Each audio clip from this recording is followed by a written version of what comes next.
All right, everybody, welcome back to the Dre Sanchez YouTube channel. Here we are in Atlanta flying for Delta today, and we are going to take a Boeing 787-900 up to Boston. So here we come. First stream with this Magnite Boeing 787, so we're going to see what happens. Hopefully it will be all good, and if not, nothing hurts a fail but a try. So let's zoom on in on this unique livery. The reason why I'm laughing, of course, is because this livery, I had no clue that here I am, by the way. I had no clue if I was going to be able to find a Delta livery, and I had actually installed one in here, but it didn't show up. So this one from flydeltavirtual.com, whoever's promoting that, obviously from somebody from that virtual airline, decided to do this livery. So this is what we're rolling. I'm just happy we have something that says Delta. Otherwise, we might have been flying this with something that said something completely different. All right, guys, we're not gonna take our sweet time at all today. Aircraft is already on ground power. As stated, this will be my first flight in this online, and of course you guys can see, I believe this is Nimbus Airports here. You can see here that we got some scenery here today, which is, I would say better than usual. And yeah, let's go ahead and get this party started. So let's jump down here to the, we're on VATSIM, of course. I haven't noticed any ATC. So at this point, let's go ahead and start dropping in the actual flight plan. Let's see here. Thought I had this pulled up on FlightAware, but I didn't. So let me get it pulled back up. Watch Chief's excellent stream today. Very event-filled flight, of course. All right, I'm checking the weather right now so we can see what runway we suppose will take off. The winds are out of the north. 8 knots, 10 miles of visibility. It's VFR conditions, 23 Celsius with altimeter of 296. So we'll take a look and see exactly what runway we're going to be leaving here based off our best guesstimation. So it's definitely with those winds out of the north, I would definitely say we could still probably do runway 9. If you think about it, subtract 90 degrees, you get 360. Let me see what those sorry about my voice, guys. It's really, I thought it was going to get better. I didn't do anything different from yesterday, but it makes it getting worse. So the winds are 330. So, you're looking at, 90 plus 30, 120 difference. So let's 270 from 330 is the same thing. So, 270, actually, I'm sorry, 270 to 300, it's only, 30 plus to 330. So actually it's going to be a western takeoff. So we'll look at 27 right as our option. Of course, we're here at the Concourse A, and I choose to use this runway versus this runway just to give myself a little bit more room to play with, since this is my first recorded flight. I've taken it up a few different times. We'll talk about that as we get into it, but at either rate, let's go ahead and start getting her going. So we said that was I believe 27 right. Let me double check that. I forgot just as soon as I planned it. Okay, 27 right. Flight number today is Delta Airlines 318. Tomorrow's Friday, you guys, so we're getting close. All right, let's get right into this departure. We said 27 right. And I believe we're leaving on the plumber. And I believe the transition is SPA. Let's execute that. Go back to the flight plan. Let's go to our next page. And then after SPA, we're doing Quebec 22. So let's jump that in there, guys.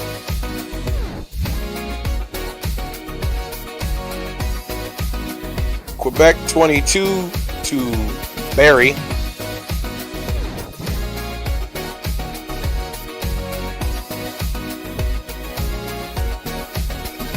All right, Barrie to Thump.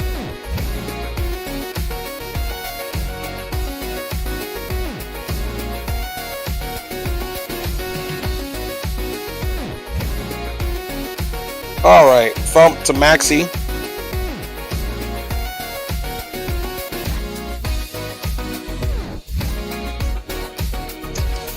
Maxi to OOD, Oscar Delta. Juliet 42 Airway.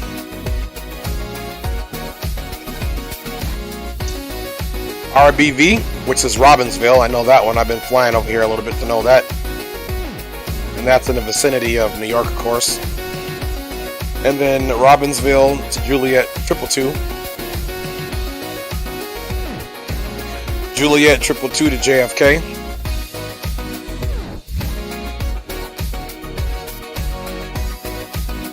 And JFK is going to go right into the Roebuck. Let's execute that. Let's do our departure and arrival now.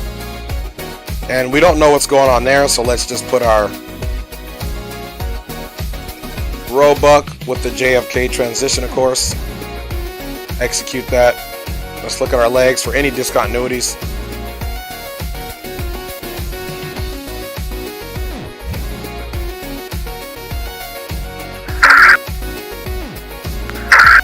And there you go. So that is in there. One thing I need to do now is I need to let me see how I did it last time. I need to look at the weight of this aircraft in order to get it in correctly.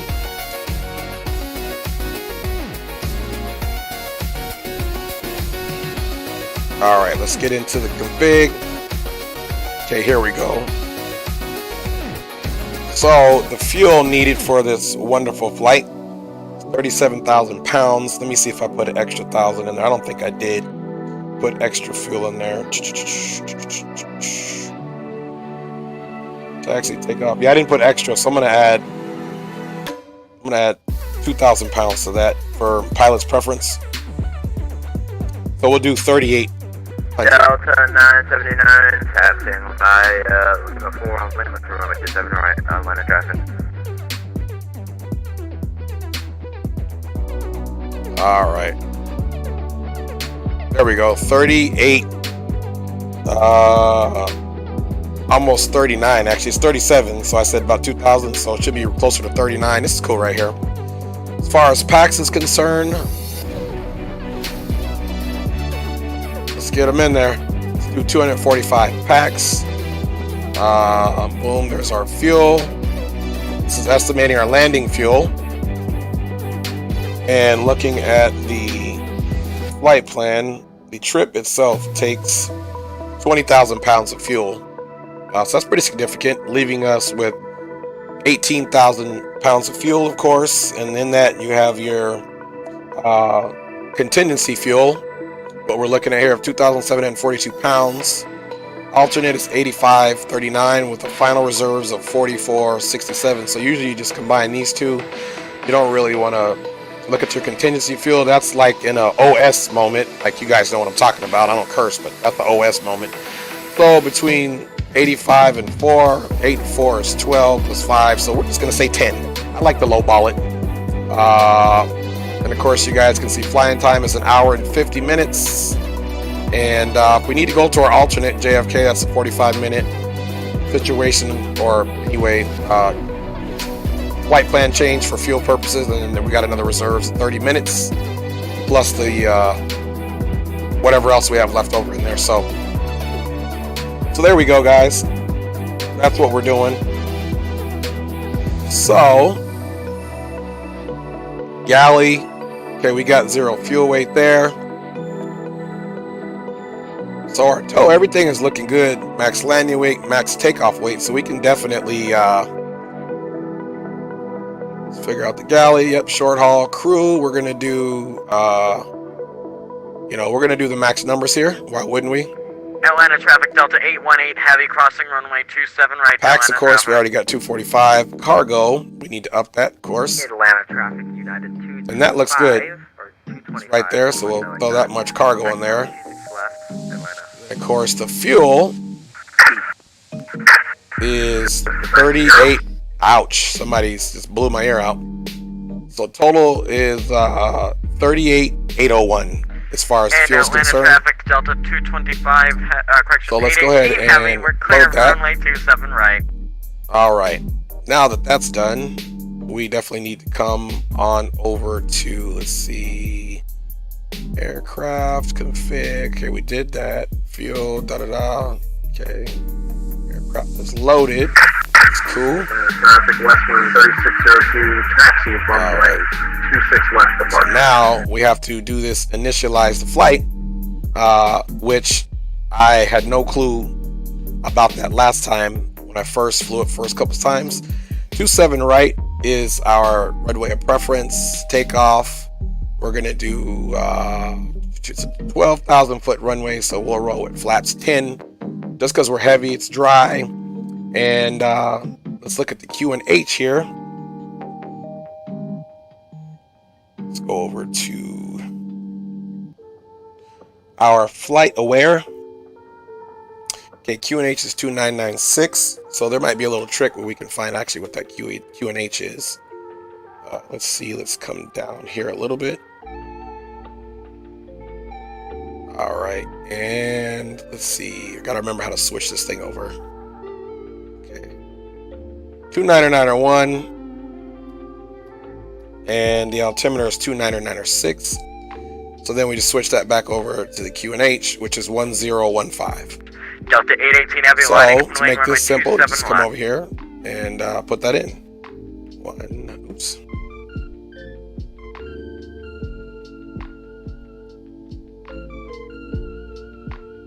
All right, 1015. Cool. Outside temperature is actually 23 degrees Celsius, according to this. Delta 979, line up waiting, runway 27 right, Atlanta traffic. See, they're using 27 right, so we calculated that right. Takeoff, and let's see here. Okay, takeoff weight is, let me see if we can come back over here to the aircraft config. Let's see, total weight in pounds, takeoff, boom, boom, boom. Where's our weight though? Let's see, let's go to overview. 0 fuel, total takeoff weight. Okay, so what we have to do, so let's see, times 1,000, so 389,000 pounds. Let's see if that's legit. Again, I'm still getting used to this aircraft, so now we're just gonna come over here to see what it is in here. So here it's saying that it's the right amount of fuel, and I'm not quite sure if that's the right payload, but we'll do 428. That is the right amount of fuel that we put in there, so we definitely loaded the aircraft. 428, 336. So let's say if this does us right. All right, so now we got to come back over to the menu, back to performance, and we got to get this part right. So let's delete. And let's put in that weight, 428, 336. It's our total weight right now. Let's enter. Let's see if we get a calculation. All right, so there's our V speeds. Take off, go around weight. Let me see. Oh, take off gross weight. They're saying it's actually 564,383, but is that accurate? Let me see. I don't know where they get that number from. Because what I'm saying is, look, here's the number we had, basically 428,336, which is accurate. So it's right here. You just multiply it by 1,000, boom, there you get. So we did the right thing there. So I'm confident that that is something that we can rely on. So here's our V speed. So that's all calculated in there. And let me check VATSIM now. It sounds like we somehow... Oh, we've got ground. No, that's Charlotte. Let's see. Yeah, we don't have anybody here. Yeah, this is just pilots talking amongst themselves. So I just wanted to be sure. All right, let's check in the chat here. All right. We are doing good. Let's just keep it rolling. No worries here. So now let's come back over to our FMS and let's go to our thrust limit. And of course, that's what we're using. So that looks good. Everything else here so far looks good. So let's come up top now and go ahead right into the checklist. For whatever reason, that doesn't work, which is ironic. Alright, so here's what we're going to do. Let's come back down here, and we'll do our checklist over here. So I always forget how to do it, but now I'm remembering now. Checklist. Okay, let's go pre-flight. And inspection security is good. Flight instruments, they're all straight. LNAV attitude. So let's go up here first of all before we start clicking stuff off. Just make sure our flight directors are on the course.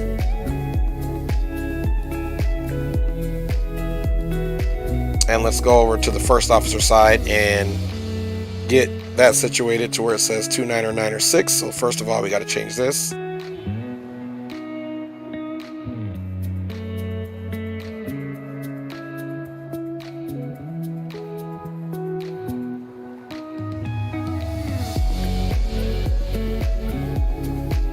Alright, trying to do it with track IR. I'll tell you something else. 29906 on this side. And what we got here, 29906 on this side. Now we need to start looking at some of the, as we stare at this guy pacing back and forth, now we need to go ahead and look at our departure on the Plumber 2. So let's review that together, guys.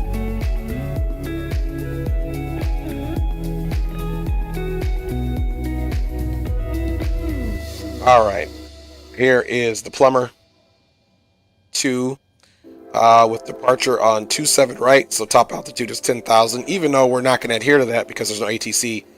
So we're going to climb 275 to intercept course 249 to football, then on depicted route to Plumber, maintain 250 knots to Zale. Cool, so let's figure out where Zale is at.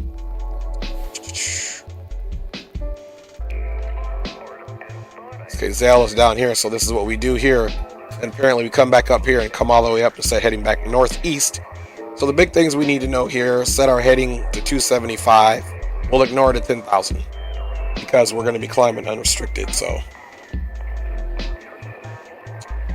all right, so let's try to make this happen.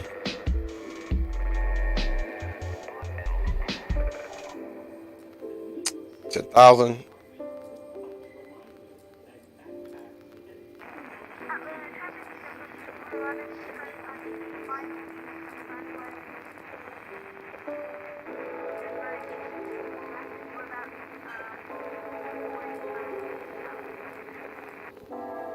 All right, there we go.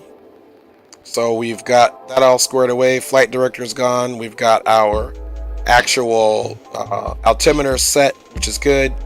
And I believe now we can come back down to the checklist here. So we got our LNAV, VNAV, altitude. We got all that figured out. Takeoff speeds, V1, CDU, pre-flight complete. Taxi and takeoff briefing completed. And the boarding announcements given. The captain has turned on the fasten seat belt. Which you can hear him talking now. Let's go up top and just make sure we have our emergency light armed and all that good stuff here. Let's see, we got our nav and logo on. Let's get our seat belts and all that stuff situated now. Okay, Okay, our emergency lights looks like it's armed. Smoking is not allowed Flood power's anywhere on on. this Do aircraft, normal. including in the lavatories. Normal. The lavatories are equipped with sensitive And smoke detectors, interfering let's with their see, we don't need operation in anything any else. way Passenger is signs against and the law. seatbelts, we're gonna If you put that have to any auto. questions about our flight today, please And feel free to you see ask she's in one the of back the doing her crew. thing. Thank you. So we're doing good there, guys. So hopefully this is not gonna be long at all getting out of here. Alright, so seatbelts to auto, so we're doing good there. Let's go to our next checklist. Let's see, before start, seatbelt signs we just did, cabin call, doors to auto.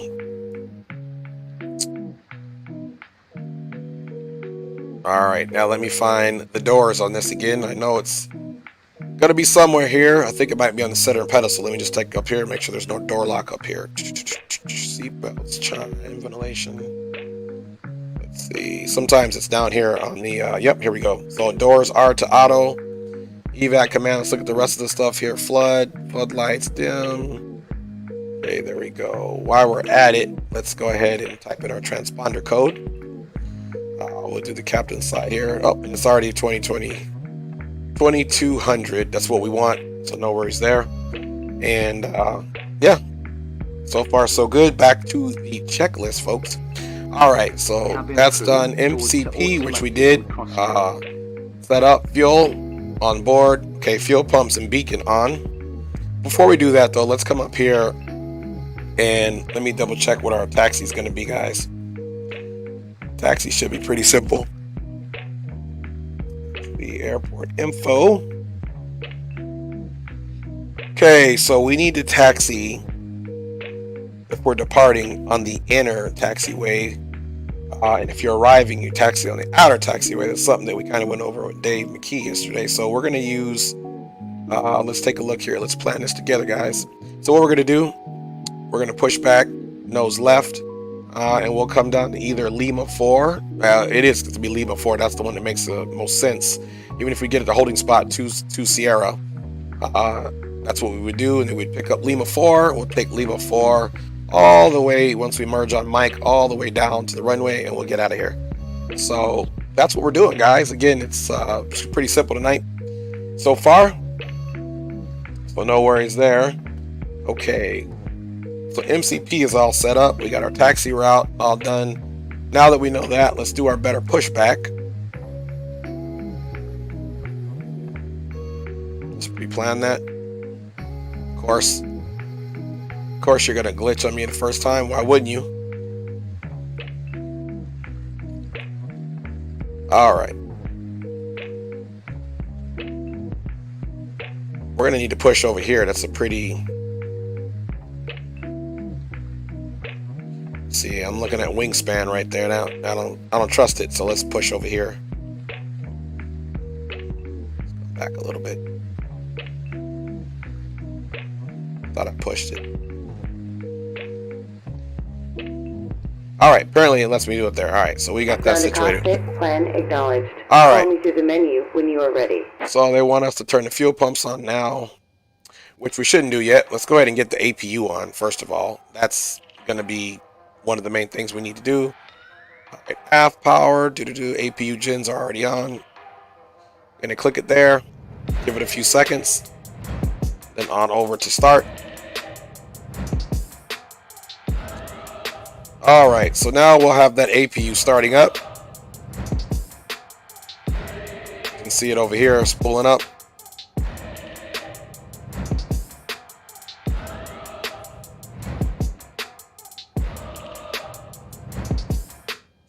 So while that's spooling up, let's go ahead and get that beacon on.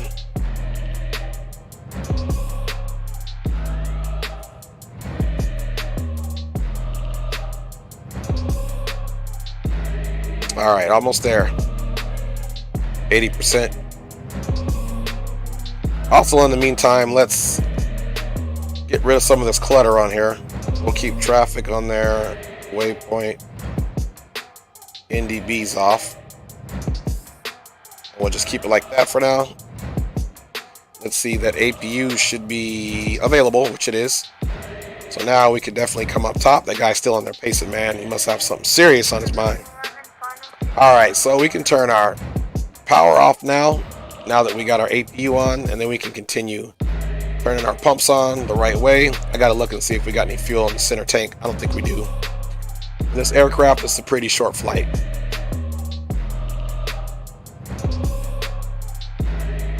Yeah, let's check the fuel out here. Okay, so fuel, we got 0 in there, so we don't need to turn those on at all.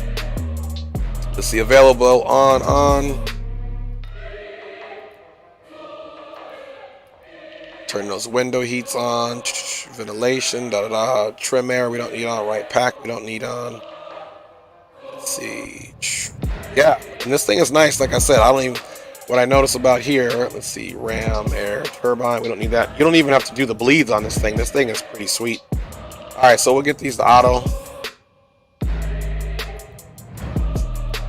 All right, let's go ahead and disconnect the power there. So we need to come back over here to the ground services, of course. All right, boom, boom, boom. Okay, loaded, that's all good. So we'll go back over to the performance here and keep going with this checklist here. You see, that's after start, hydraulic pumps to auto, flight controls checks, all that's done. So let's go ahead and call for our pushback now. I'm gonna go ahead and shut the music off so that we can focus. All right, there we go. Let me check you guys out in the chat. It doesn't seem to be too busy yet. And green light, auto brokers, what's up? What is good? Always support and appreciate you checking in. Let's go ahead and call for that better pushback. How's your day, green light? Let's go ahead and start that pushback. Tow is driving up. All right, the tow is driving up, most indubitably. And once we take that parking brake off, my tracker R, I don't know what's going on. I can't look down any further than that, so that's fishy. You know what? It might be stuttering a little bit. The frames on this airport are a little bit heavier than usual. Okay, so all our pumps on. Let's check everything else up top. Again, guys, I'm not promising that this flight is going to be smooth at all. But especially because this is my first recorded with this, and I've flown it a few times. I've had it for a little while. Just never decided that I was ready to basically fly it online. All doors and hatches are closed. So we'll see how it goes today. And I may not be ready today either, but we're gonna try it, that's for sure. All right, we'll leave the anti-ice off for now. So far so good. Now one thing we need to do is look at the trims. Okay, let's see here. Takeoff trim, they're saying is 6. So let's go check our trims. Again, I don't know why I can't look down. That's not good. Let's see if I can see my trims right over here, which is good. Okay, they said 6. All right, you guys see 6. It's in there. That's good. And let's see. We'll do the RTO now since the APU is already on. And again, we're going to be taking off flaps 10. Tow connected and bypass pin inserted. Release parking brake. Let me see if this makes a difference here. Let me back up. Yeah, I'll have to do a different view to get to where I need to get. All right, let's release that parking brake. Okay, now it's letting me look down a little further. Starting pushback. As long as we can get there. Our engines. All right, guys, so if we're starting to push back, you know we need to turn our transponder on. All right, transponder's on, and as you see, we're on 122.8. Dave McKee, you do realize, Dre, you have 2 streams currently live. No, I don't, Dave. I don't know how that's happening.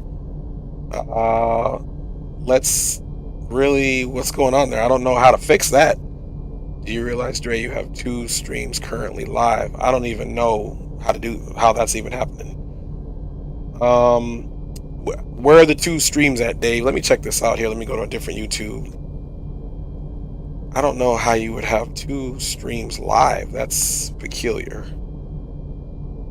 Let's see here. In my other YouTube spot. Let me try another one of my YouTube channels.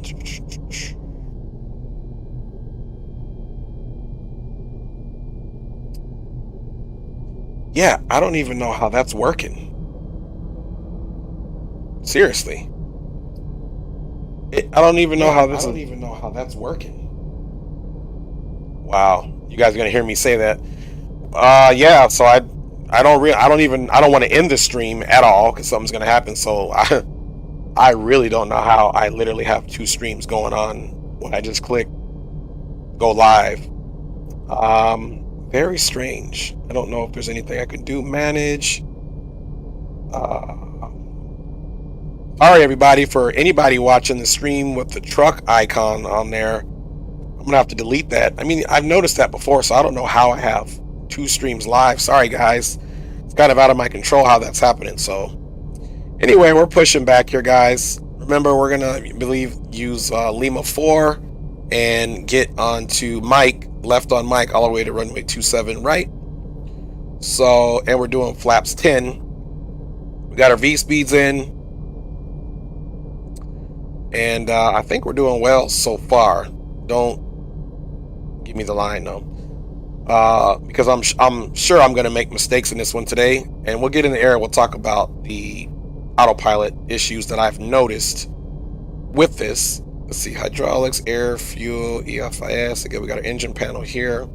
So we're going to get it on our flight controls for the next one after we get the engine started, of course.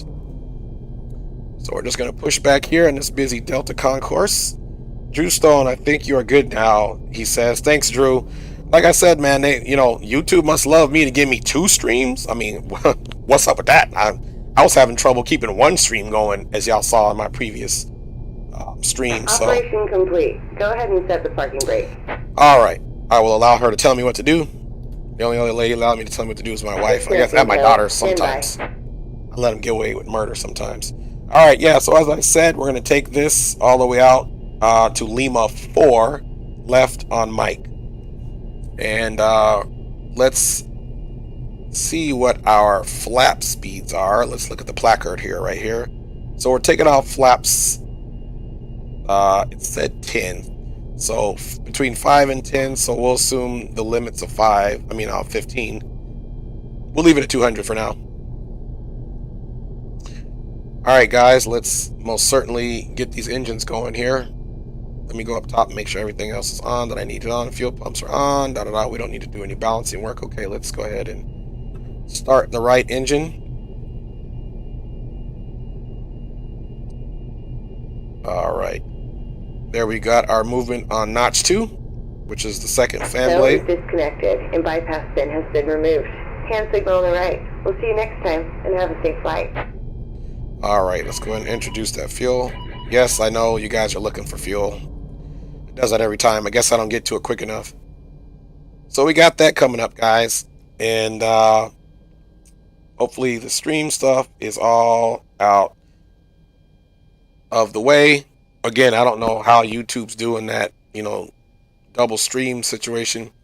So we got the engine dialing back. So there's something that I didn't do, guys. There's absolutely something I didn't do, and that's got to probably do with the bleeds. So let me find out where these bleeds are for this APU, because I know last time, let's see. So APU is on. I don't think we need, let's see, ram, air, turbine. All right, here's the packs. The bleeds are usually somewhere over here. Ventilation. Okay, I think I know what's going on with this switch. Let's get that up. And apparently that's not the bleed there. Power, so we'll try to get this going again. Let's get this ventilation going. Norm. Trim air conditioning, nothing there. Pressurization, outflow valve. Auto, so maybe, let's see here. Does it allow us to open these? It does not. So the only thing, see, power off, why aren't we juicing up, guys? Let's see here. It can't be this. Let's try this again.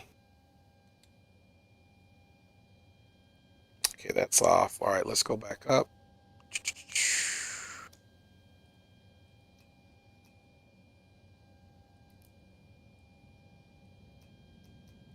Come on, man, close up. All right, engine starting. I'm gonna dump that fuel in now. That could have been. There we go again.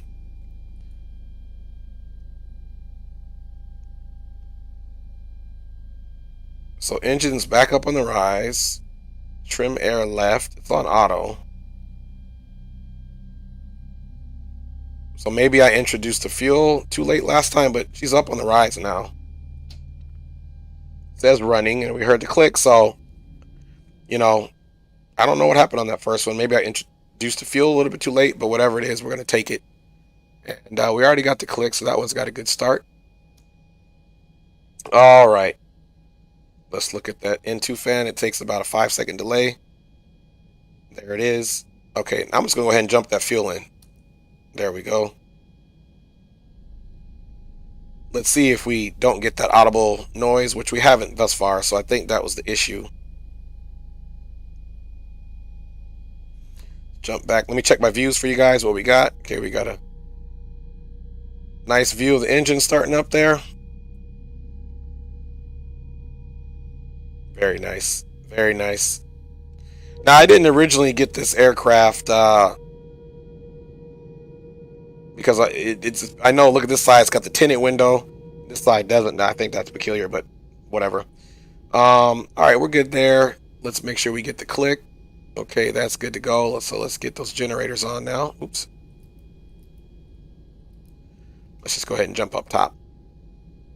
And the generators are now on, so we can extinguish that APU. Get those packs on to auto. Let's see, trim airs are on. Flight deck temperature. Let's get this to auto. Recirc fans to on. Of course. Let's keep doing our flows here. Emergency brake is all set. Let's see. I don't think we need to arm that. There's nothing we need to discharge there. We don't need to reset anything. The window heats we can get on now. Here's the primaries.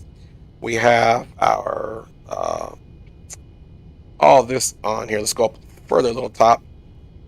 Just making sure I double check everything here because, like I said, you know, I'm gonna be a little redundant here, but I'm not the best at this aircraft. Let's see, landing altitude. Everything here is on auto, so which is dope. Let's get our anti-ice to auto, which is nice because it's gonna do what it needs to do if it needs to cut on or not, which I like. Call that easy street, and yeah, the rest I think we're copacetic there, guys. Let's go ahead and get our flaps down, and I owe you guys some controls here. All right, there we go. Let me get my cell phone off the green screen area. There we go. So flight controls check is coming up now. Let's go aileron or elevator up. Here, let me zoom in so you guys get a little bit better look at what we're doing here. All right. Elevator down. Aileron left. Looking good. Aileron right. Looking good. And let me get, I guess I could have my foot on the rudder pedals already, of course. Rudder right. And nice and slow. And rudder left. Let's make sure it goes all the way over there. That's what we need. I feel like I'm an extra old guy with my voice right. Yeah, that's what we need. With this voice of mine. All right, there we go. Now we're also going to go to the gear. We're going to make sure all the doors and everything is closed.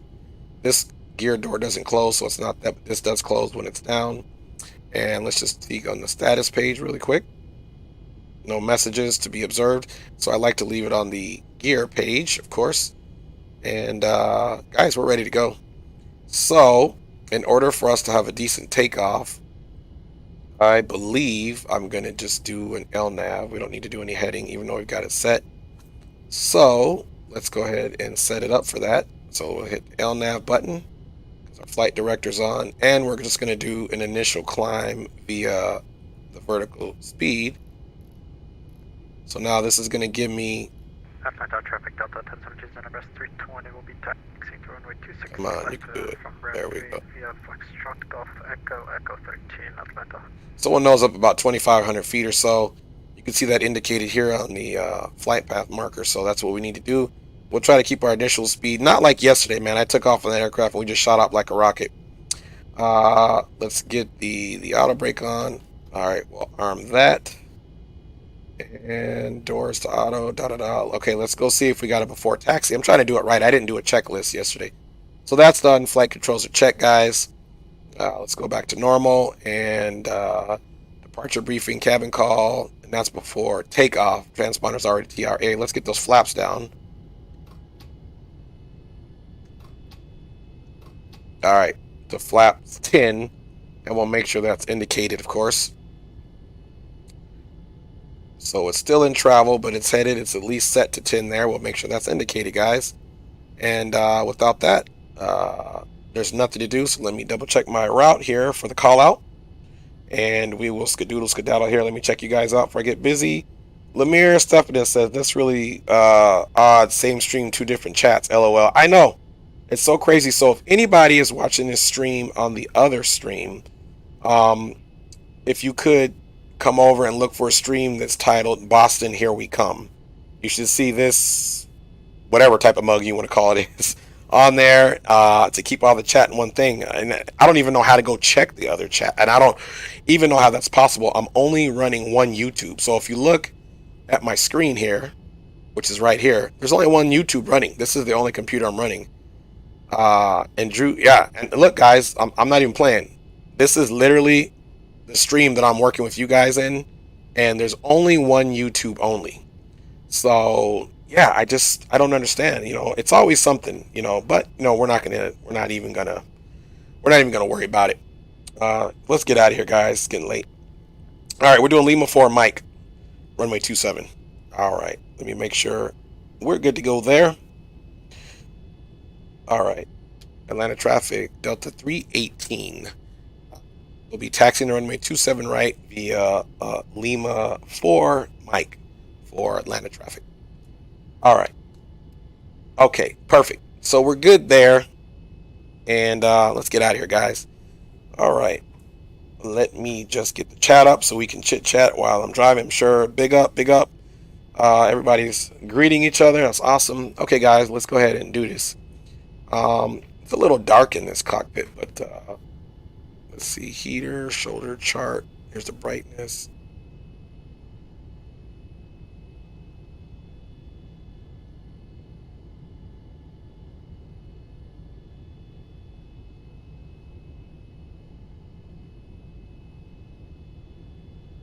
I tell you, you got to keep your head so still with this tracker. I'm so scared to pause it because it freezes up sometimes. All right, guys, so let's get out of here on this taxi. Let's do our runway turnoffs and our taxi light, of course. Let's go outside and see how official we actually look. You know, it's a pretty quiet aircraft. Again, there's that super unique livery that I downloaded. At least it says Delta. So there we go. Not a bad looking bird. And yeah. All right. Let's go here, guys. Parking brake is released.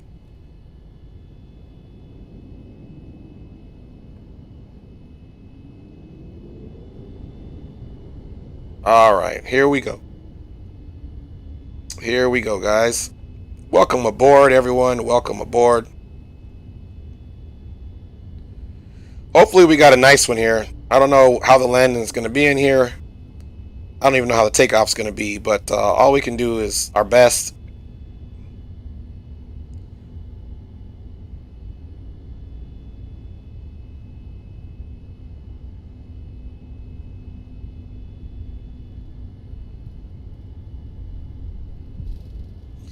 Auto throttle is armed.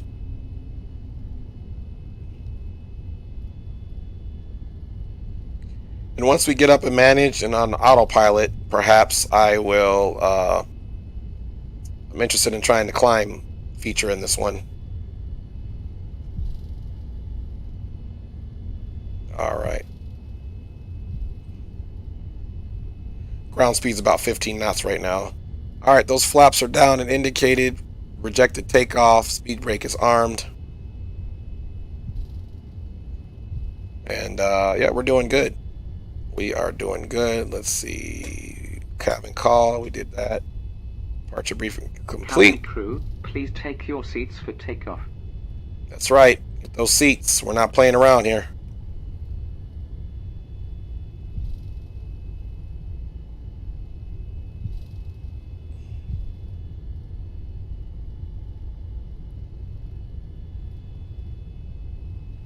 All right, so this is Lima. Let's look left, look right, make sure we don't have any buddies here that aren't paying attention to their driving as well. All right, let's slow our roll for this turn here.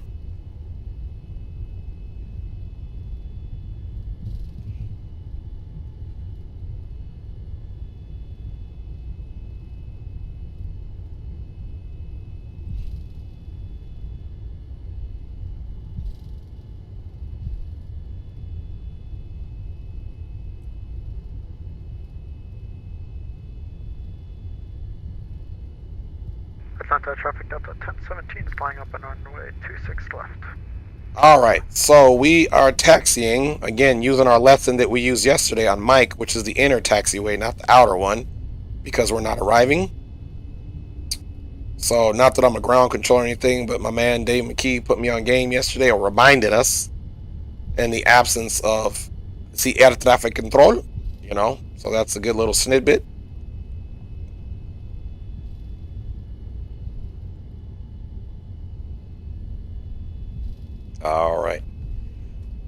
All right, guys. Hopefully we have a pretty decent takeoff here.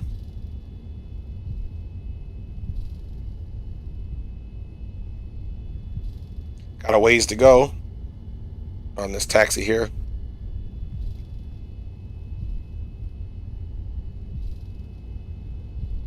All right, back to the track IR life.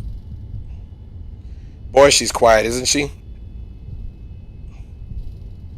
All right, about 24 knots on this taxi. We'll stay about right there. Traffic Delta 1017 is departing off runway 26 left. We'll be climbing via Con 2, our net departure, Atlanta.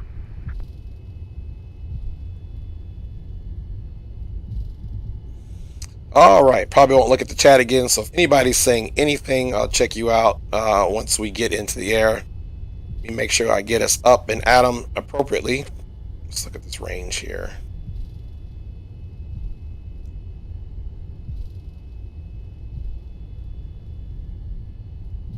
Yep, boom, boom, boom. Okay.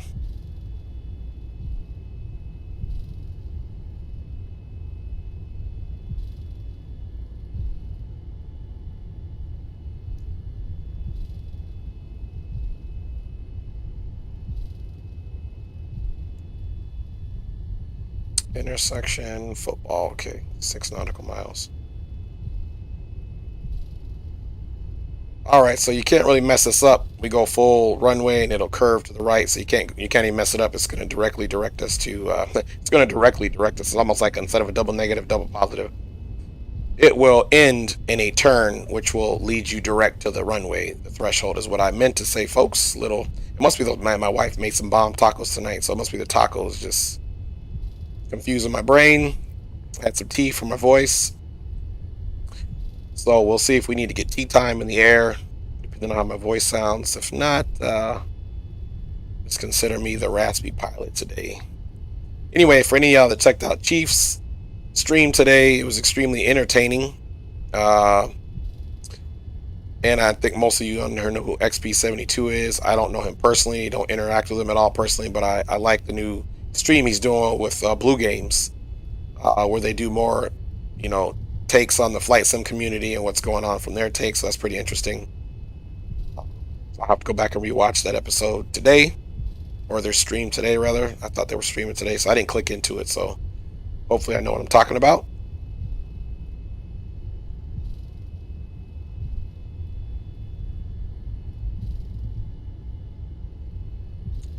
All right. Again, guys, I'll check on the chat here in a second.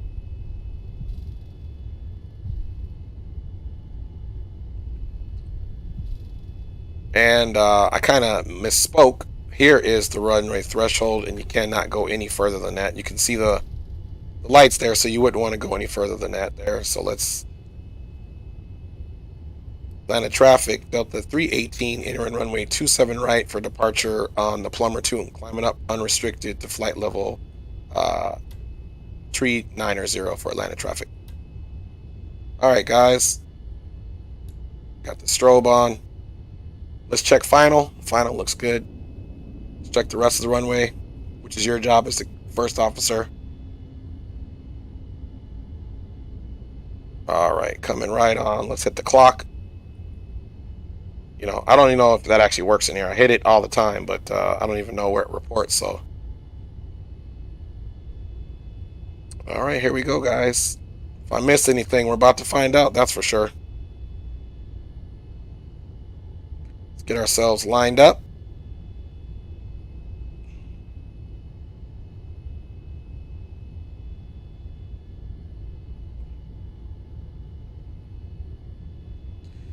All right, guys. Well, all we can do is hope for the best here. All right, biggest key, watch our pitch, watch our speed. That's in the throttles.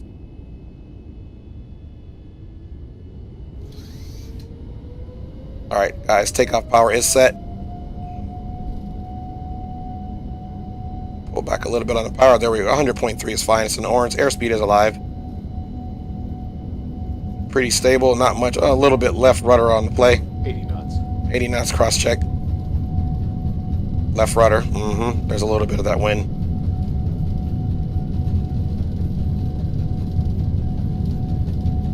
D1. Rotate.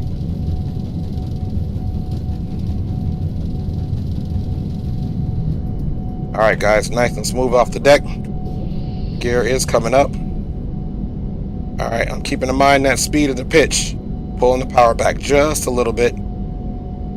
Boy, look at that view. All right, guys, keeping our speed good there for now. Let's follow that flight director. All right, and I'm going to be happy enough to go to autopilot pretty quick here. All right, autopilot is engaged. It's a pretty smooth rollout if you ask me.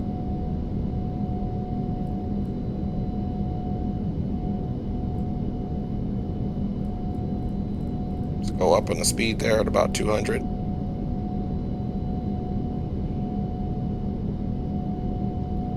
Speed is increasing.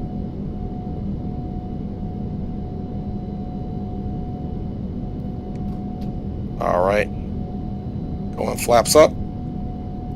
Landed traffic. Delta 318, clear of runway 27 right, climbing via Plumber 2 unrestricted flight level 390, landed traffic. All right.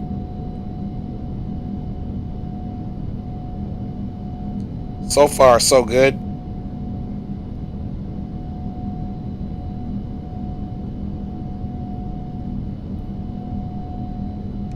All right, we're going flaps up and clean.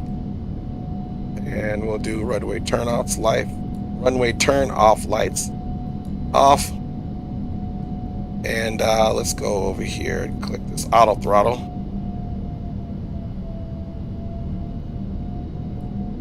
All right, now that flaps are up and clean, we'll stay 250 for now.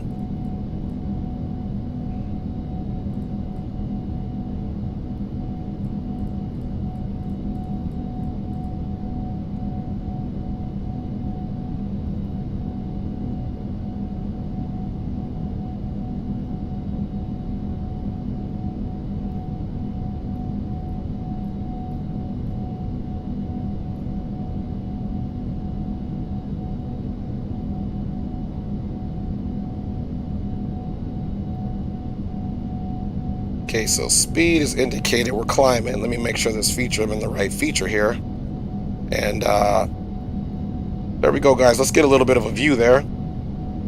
I always love leaving Atlanta. It's nice and green. That was a pretty nice rollout, guys. I'm not even going to lie. It's a lot better than what I had yesterday.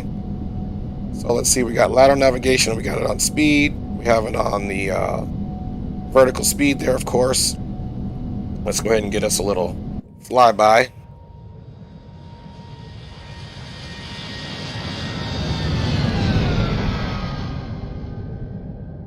Oh yeah.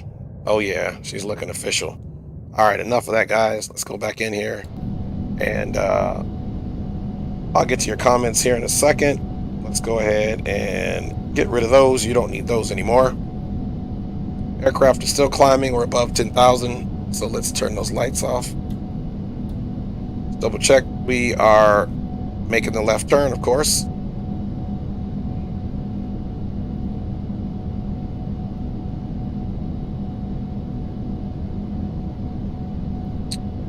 Very nice view.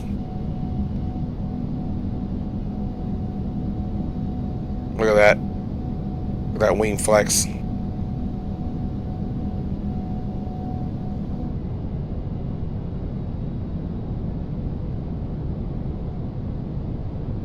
Very nice, very nice. I never get tired of seeing that. All right, let's go ahead and increase our speed to 280 on the climb. Once we get to a certain point, we'll do our VNAV. Let's go ahead and pitch down a little bit.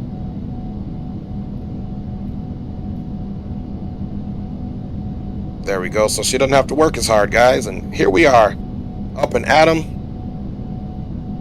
Let me check the chat here quick. All right, let's go back. Okay, Amir Stephanitis. I do not totally know how to pronounce your name, so I'm sorry if I'm butchering that. Will the A320 automatically land with the localizer? If so, do I hit approach mode before the runway? So the answer is yes.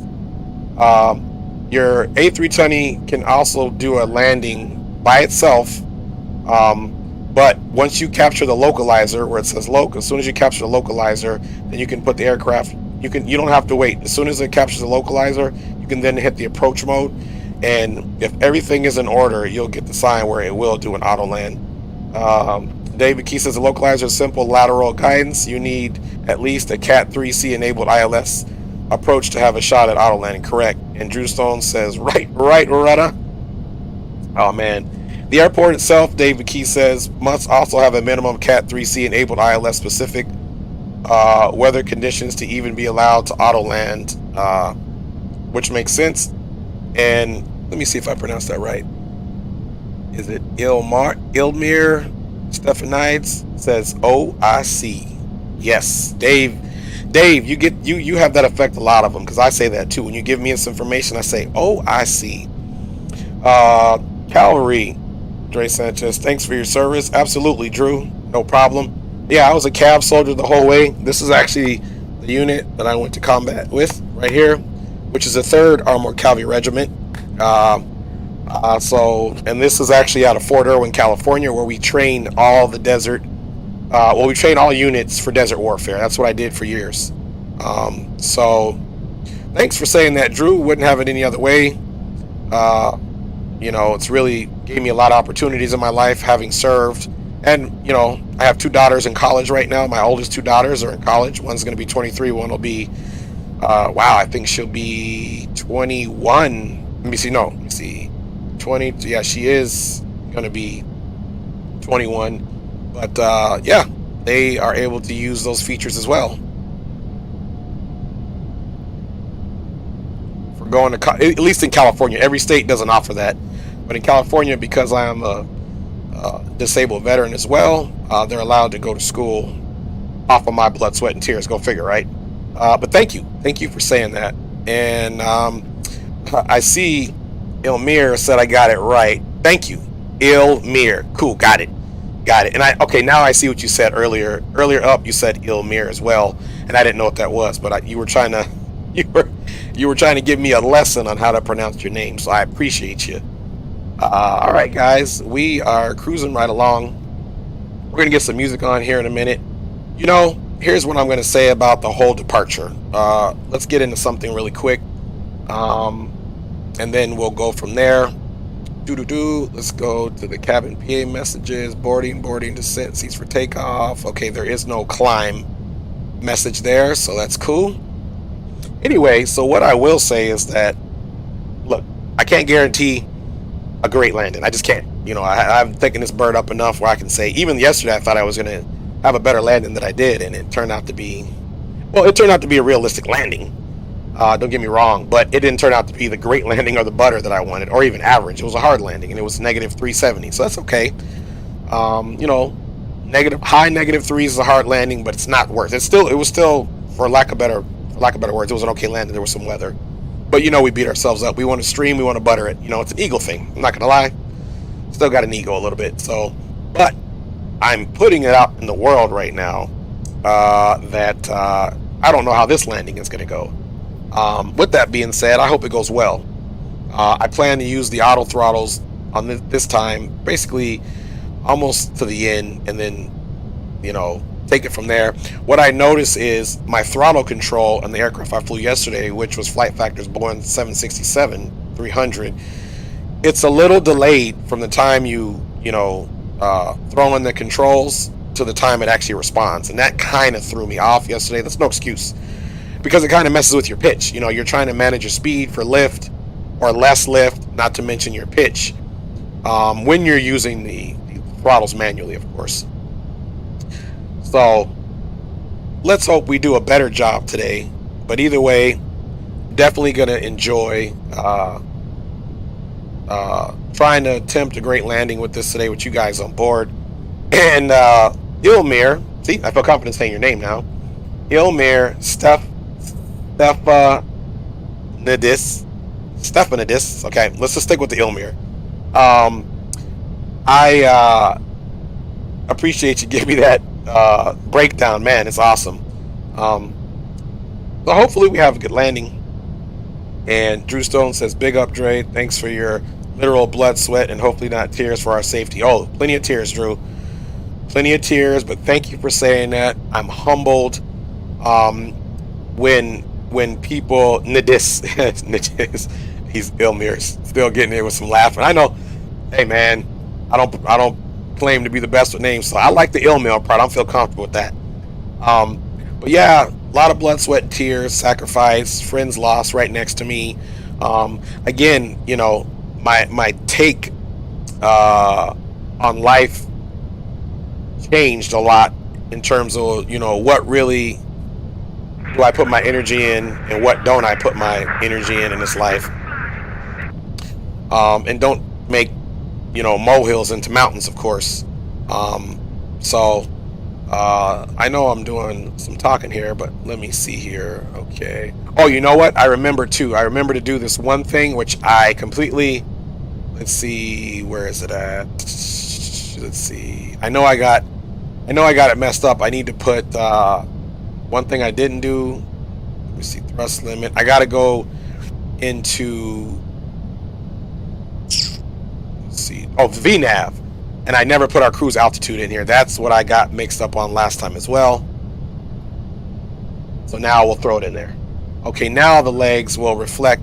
Now I can go ahead and put it in the VNAV. All right, so now we have it in the VNAV mode. So the aircraft is going to manage itself.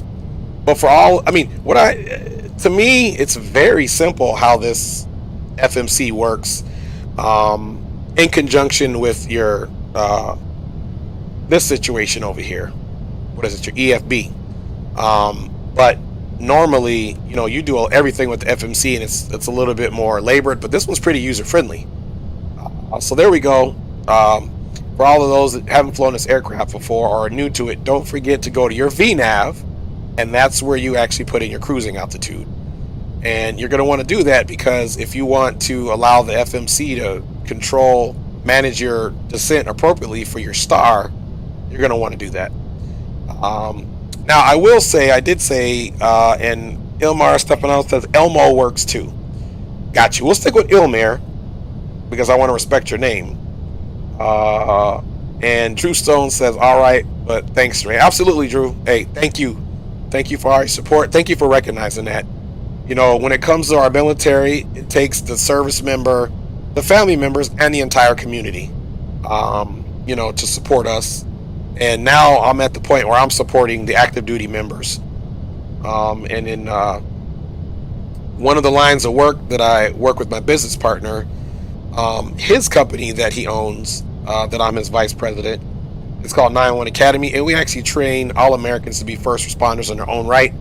So what that means is, you can go to the website 911academy.com, but essentially what that means is we teach you how to use your firearm appropriately, as well as we teach you hand-to-hand combat. You know, we teach firearms training from children that are 12 years old and up. We teach hand-to-hand combat skills, you know, from the smallest type that can defend themselves, because everybody can be a first responder in their own right. So that's what we do. I'm not going to get on the soapbox. So I enjoy doing that. But now that I am in that line of work, to speak to you, Drew, for saying thank you, I feel like I'm able to say thank you to law enforcement as well as the military, because we train law enforcement. That's right, for going in dangerous situations, breaching doors, clearing rooms, how to survive firefights, how to protect your personal space, how to stay aware. And that's my way of giving back now, as well as having, a little bit of business from my business partners. The company that my wife and I own and run, they kind of dovetail, but it's completely different industries, if you will. So thank you, Drew. Thank you, everybody, for checking in. And of course, Ilmir says ha ha ha to our back and forth banter in terms of trying to get that name right. All right, guys, let's throw on some tunes. Please let me know if the music is too loud, or the ratio to my voice to music is too loud. And yeah, we're going to get up to flight level 390 and cruise, and then we'll check the scope to see what ATC is up. I may break to get some more tea for my voice. All right. Let me know how those tunes sound, if you guys can hear it good enough. All right, so hopefully that other stream situation got taken care of. I don't know if it did or not, but oh, YouTube, you're trying to make things difficult. So I will say that, okay, everything is up and closed. Let's get back to our status page. We don't have any messages, so that's good. Let's increase our range here now.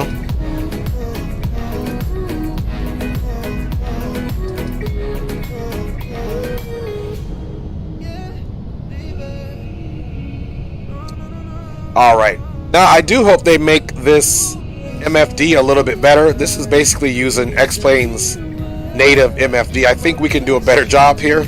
Look, I think we, as if I helped design the aircraft, but I honestly do want to see this improved, because you spend so much money for a detailed aircraft, in which this one is very detailed, don't get me wrong. I mean, look at it. I mean, it's amazing at the amount of detail that they put in here, and this has been through several versions, which I followed along, and finally decided to pick it up myself. So it's getting better, and this isn't the worst thing that there could be. And I do like the fact that there is a vertical profile on this side here. But nonetheless, it is what it is. It looks like we're cruising good, guys. Let's come back here to the cabin, and let's just check our views out here.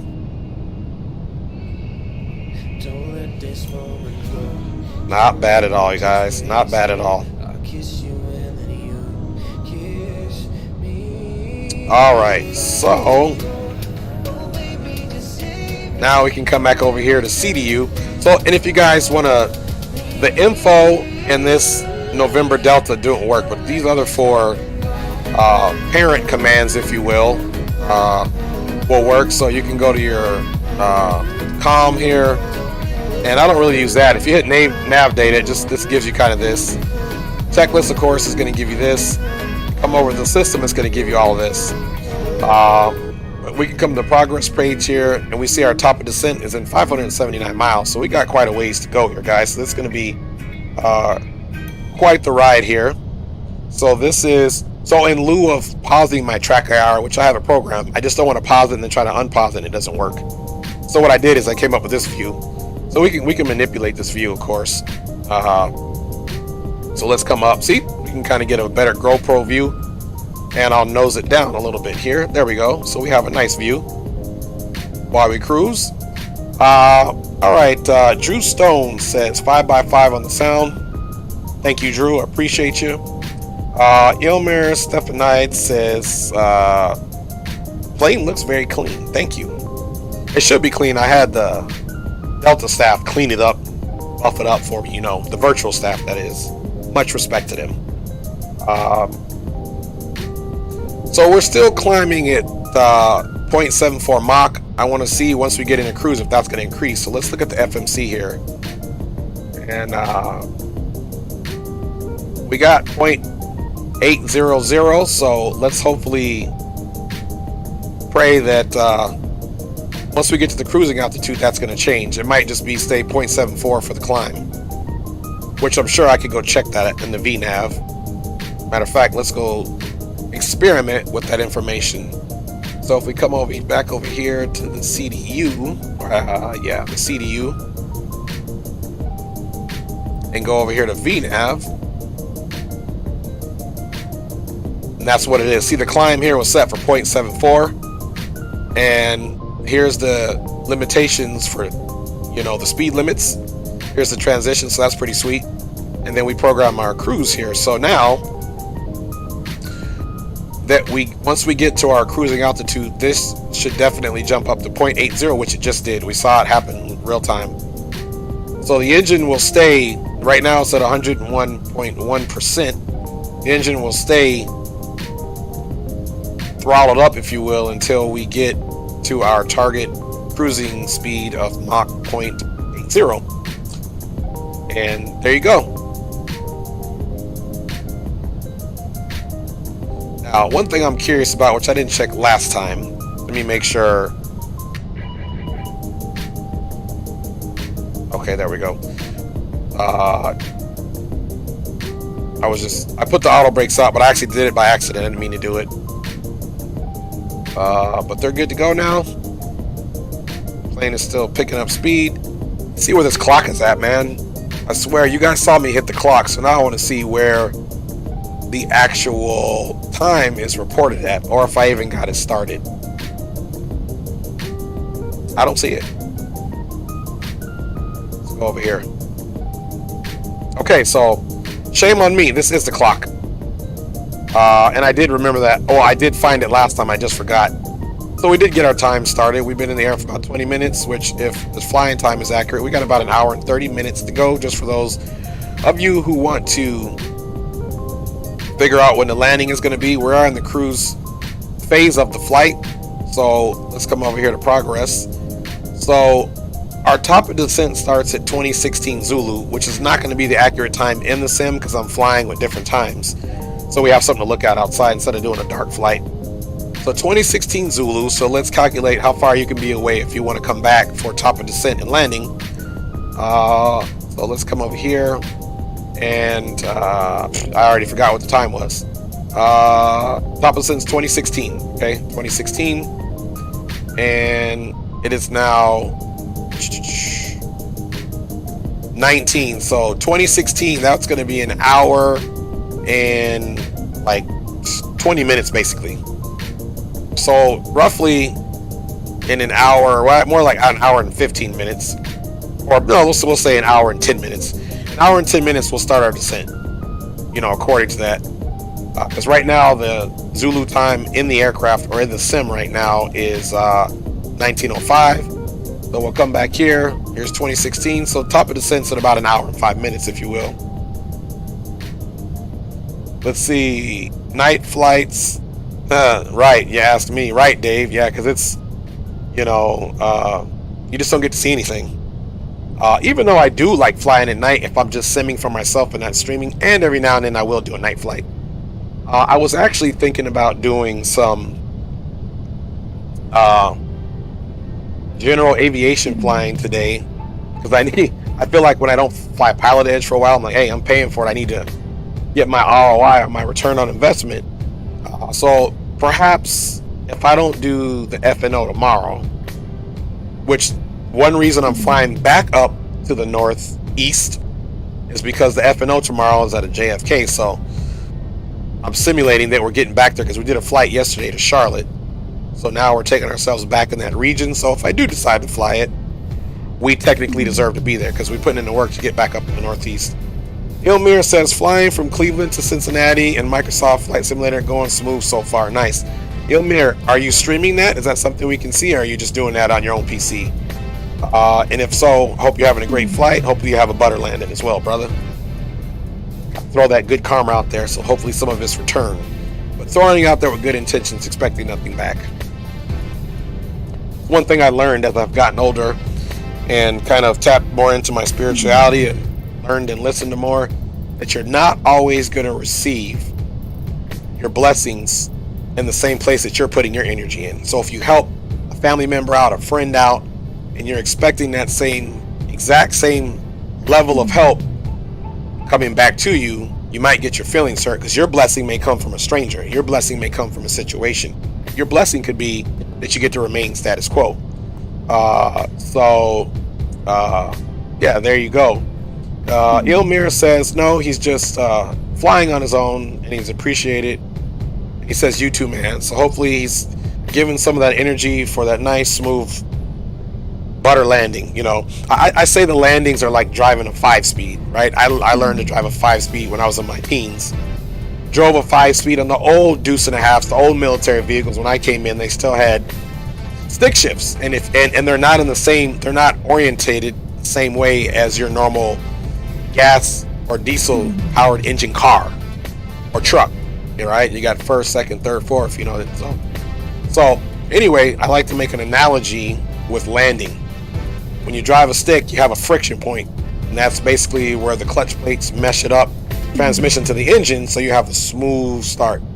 Well, it's the same thing with a landing. We want that nice smooth friction point between, you know, all the inertia and weight and our descent coming down to the runway with enough forward momentum that you can just kiss it, you know, and then softly set it down. Now, does that happen all the time?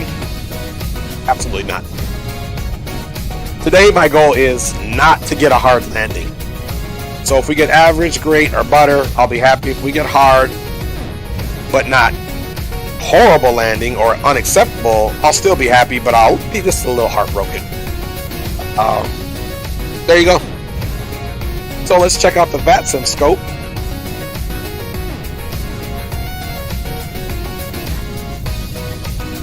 So we can see what we can expect.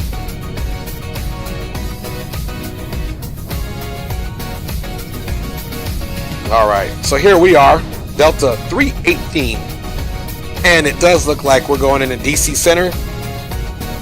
So Henry Grayer will be online. He is 33725. Let's check that out. 33725. All right, let's get that changed up. So we're talking 133.725.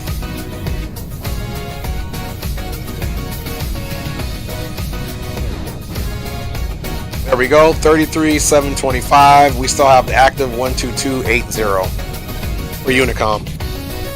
Transponders on 2200 TARA. Life is good, guys. All right.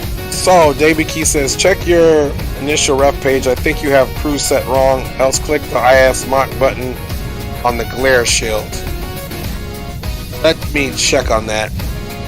So 390 is programmed in on the initial ref page here.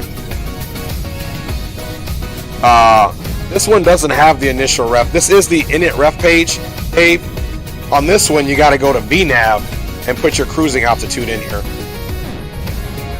And this is where you make sure your transition and your speed limitations are in here. So here's our cruising altitude. Because this initial ref, you have this ident, which basically just gives you this. You can come back to the index. You can go to nav data, and this is basically just define a waypoint. You got your index and waypoint list. Come back to index, and then the only other thing you got is this database, which comes back to this, back to index, and then the arrival data, active. So yeah, and then right now we are at the cruise, so we're good to go because it's following, the FMS is following it. It comes to be auto throttle, then VNAV, LNAV, autopilot, so we're doing good for now. Check your initial web page. I think you have cruise set wrong, else click. So I think we're good to go, guys. Hopefully, fingers crossed. Fingers crossed. So quick question. What do you, so I have not yet and I've been saying this, and I've been telling my wife, she's like, just get it. She wants me to spoil myself, but I become a little frugal sometimes. As so does she. I got to tell her all the time, hey, honey, we're at the store. She's like, no, I don't want it. We spoil our kids. They got iPads, TVs. The kids get the car they want, you know, whether new or used, you know. So I'm like, hey, spoil yourself. But anyway, so now I'm in the game of getting Microsoft Flight Simulator. I'm going to buy a new rig. And when I see Dave says it looks like we have a tailwind of, yeah, we do got a tailwind, Dave, of, we're doing a ground speed of 532. And here, let's zoom in on that. Yep, we've got our tailwind. So we're, you know, true airspeed's 459. The winds are basically out of the west, and we're basically traveling northeast. So yeah, we're getting that. That's the standard tailwind that we get. You know, the jet stream, if you will, and we got a ground speed of 533. So we're scooting right along. And we got 0.80 here, and it's, yeah, it looks like it's doing fine as far as I'm concerned. Anyway, I'm gonna get Microsoft Flight Simulator 2020 here soon, but I'm gonna buy a computer that's an i9, you know, upgrade. This is i7 10th gen processor. And Dave says, okay, 532 ground speed ain't bad. Yeah, I agree. I was looking at it too. So thank you, Dave. Hey, the more eyes on this, the merrier. And Dave, you truly are a co-pilot, as well as Drew and all you guys, really. So I always appreciate you guys. So anyway, back on topic. So I want to get Microsoft Flight Simulator 2020. I have not done nearly enough research to figure out what are the good mods, what aren't the bad mods. For weather, what's good. For, you know, jet aircraft, you know, passenger aircraft, what are the good ones? What are the ones that seem to work the best? And as far as scenery. So if you guys start chatting in and who knows about Microsoft Flight Simulator, I'm going to start writing it down, and you're going to be helping me out, because that's going to put me on game when I download it. My dad has had it for a while, and he's been like, yeah, son, get it. He's actually the one that put me on the flight simulation back in the day. He's always just loved the idea of, you know, aviation and flight simulation. And my father, as well, is an Army veteran, and he served 25, almost 26 years, I believe, in the United States Army and retired from there. So basically my whole childhood, he was in the Army. Matter of fact, it's true. When I joined the Army, he was still in the Army. I was a private, and he was a master sergeant, which is an E8, all the way back in 1995. But we're not talking about that. We're not going to date myself here. Okay, I would wait. There is a few great airliners for Flight Simulator 2020. And you know, Dave, I agree, man. Like, I've been waiting, and I've been seeing that they're working on it. The replay didn't work at first. A bunch of stuff was glitching. A bunch of stuff didn't work. And so, yeah, I mean, because X-Plane is so fantastic to me, I don't mind waiting, because this appeases me. This is keeping me busy and challenged. But yeah, I agree. It's no rush for me. I think, you know, I'll take that recommendation and continue to wait. You know, not to mention, I still need to get my new rig that I'm going to put it on. So there's that, and I need to optimize that and do all that stuff. And so anyway, that's kind of where my head is at too. Let's go ahead and check our progress really quick. It's going to be tea time here in a minute. I might break to go. Drew Stone says, I'll have Microsoft Flight Simulator for I guess he's meant to say Xbox. He says Xbone. I will defer to Dave. Few as in few. Few as in few. There you go. Few as in few. Man, you guys got me laughing over here. You guys are too much. Thank you for that, guys. Thank you. So top of the sentence in 447 miles. So if you look at our current ground speed, we can do some easy calculations here. 446 for mileage, and we're currently doing 539. So that's roughly about 40 to 45 minutes for top of descent. In terms of how we're doing, since our ground speed is 540. Captain Geo with a big L to the OL. Geo, did you stream? Did I miss a stream from you with the convoy again? I want to catch your live streams, man. And how's Saturday looking? I'm gonna Discord you, Geo. so we can plan something on Saturday, and we might need to link up a little earlier so you can put your boy on the sounds, what engines, what mods I can put in there. So there you go. Drew Stone says sack pace. Not quite sure what that means. That one was like this for me. I don't know what that means. Captain Geo says, Mama Shark at work, should we go live? Yes, and we can go live on yours and mine, and we'll have 2 live streams. But I like that idea, Geo. I'm definitely, and I will defer to Geo as well, says Drew Stone 77. Yeah, Geo for sure. I'm Cali time, Geo. I'm Cali time, and I think you're in New York if I remember. So, you know, you let me know what times you're thinking, and we'll see if we can mesh it up, and then I'll double check it with, you know, because sometimes I forget. My wife's like, I had this plan at this time, but so far I think we good. So maybe, yeah, let's do some ATS, man. Let's do a convoy. I'll be excited. And what I'll do is on Friday, I'll make sure my convoy stuff is up and running. Make sure I have that mod going, and then we can try that convoy, because I'd really be interested in doing that. I love me some ATS, man. Anyway, guys, I think we're doing good. Now, you guys remember I forgot my water yesterday. Well, I didn't forget my water today, guys. Gotta stay hydrated. Gotta keep these old bones hydrated.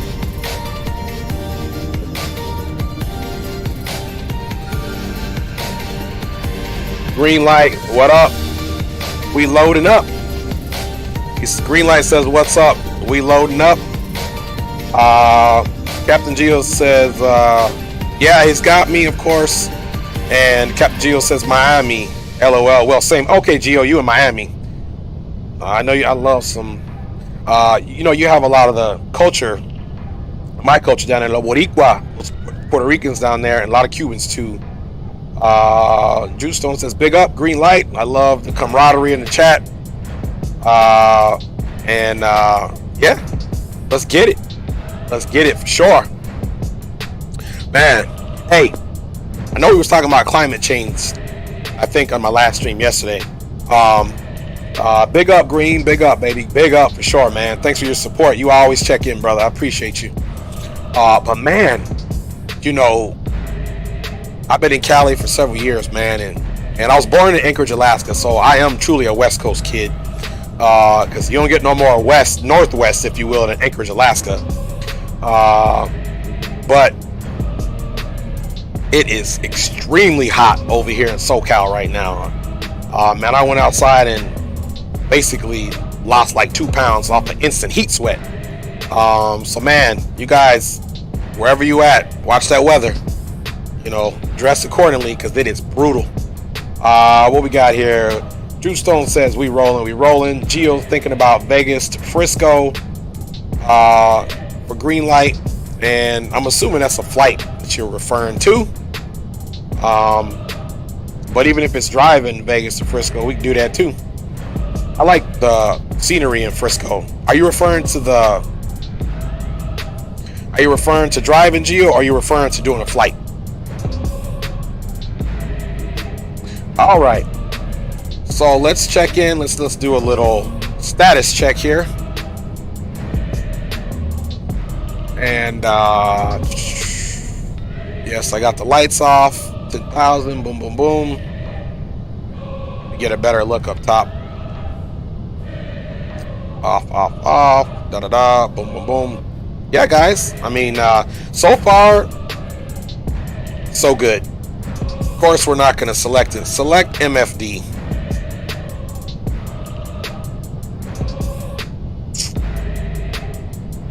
All right, let's see what that means. Select MFD. There we go. We'll keep the checklist right here. I'm telling you that, you know, outside of this, which so far is my only complaint, and we'll see how the VNav descends us. Outside of this being the native X-plane, which I definitely want to see done, because the problem is you can hardly read your waypoints. Like, this is Kiddo, but you can hardly read it. So I'd like to maybe see that modified a little bit. To be honest with you guys, the texturing on this is definitely worth me paying, which I did obviously pay for this. I I know the texture work on this was a little different. Let's go back to the cabin really quick, and I'll check you guys out in the chat. Okay, so in the cabin, pretty decent. You know, I wouldn't say it's the best, but I would definitely say it's not the worst. And anything that has, you know, constant improvements on it, I'm cool with that. You know, if you look here, it's pretty nice. We can cruise the walkway here.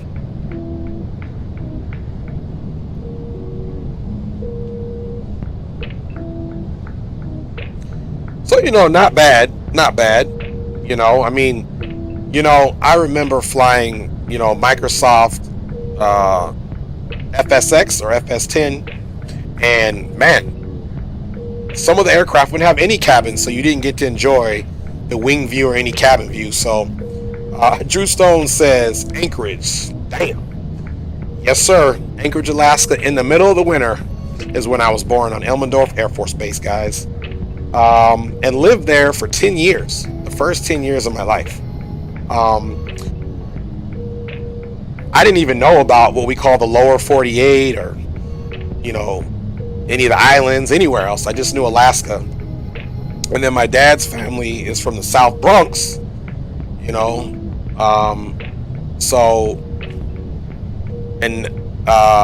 Sometime in the 80s, I'm not going to date myself again. Sometime in the 80s was my first trip.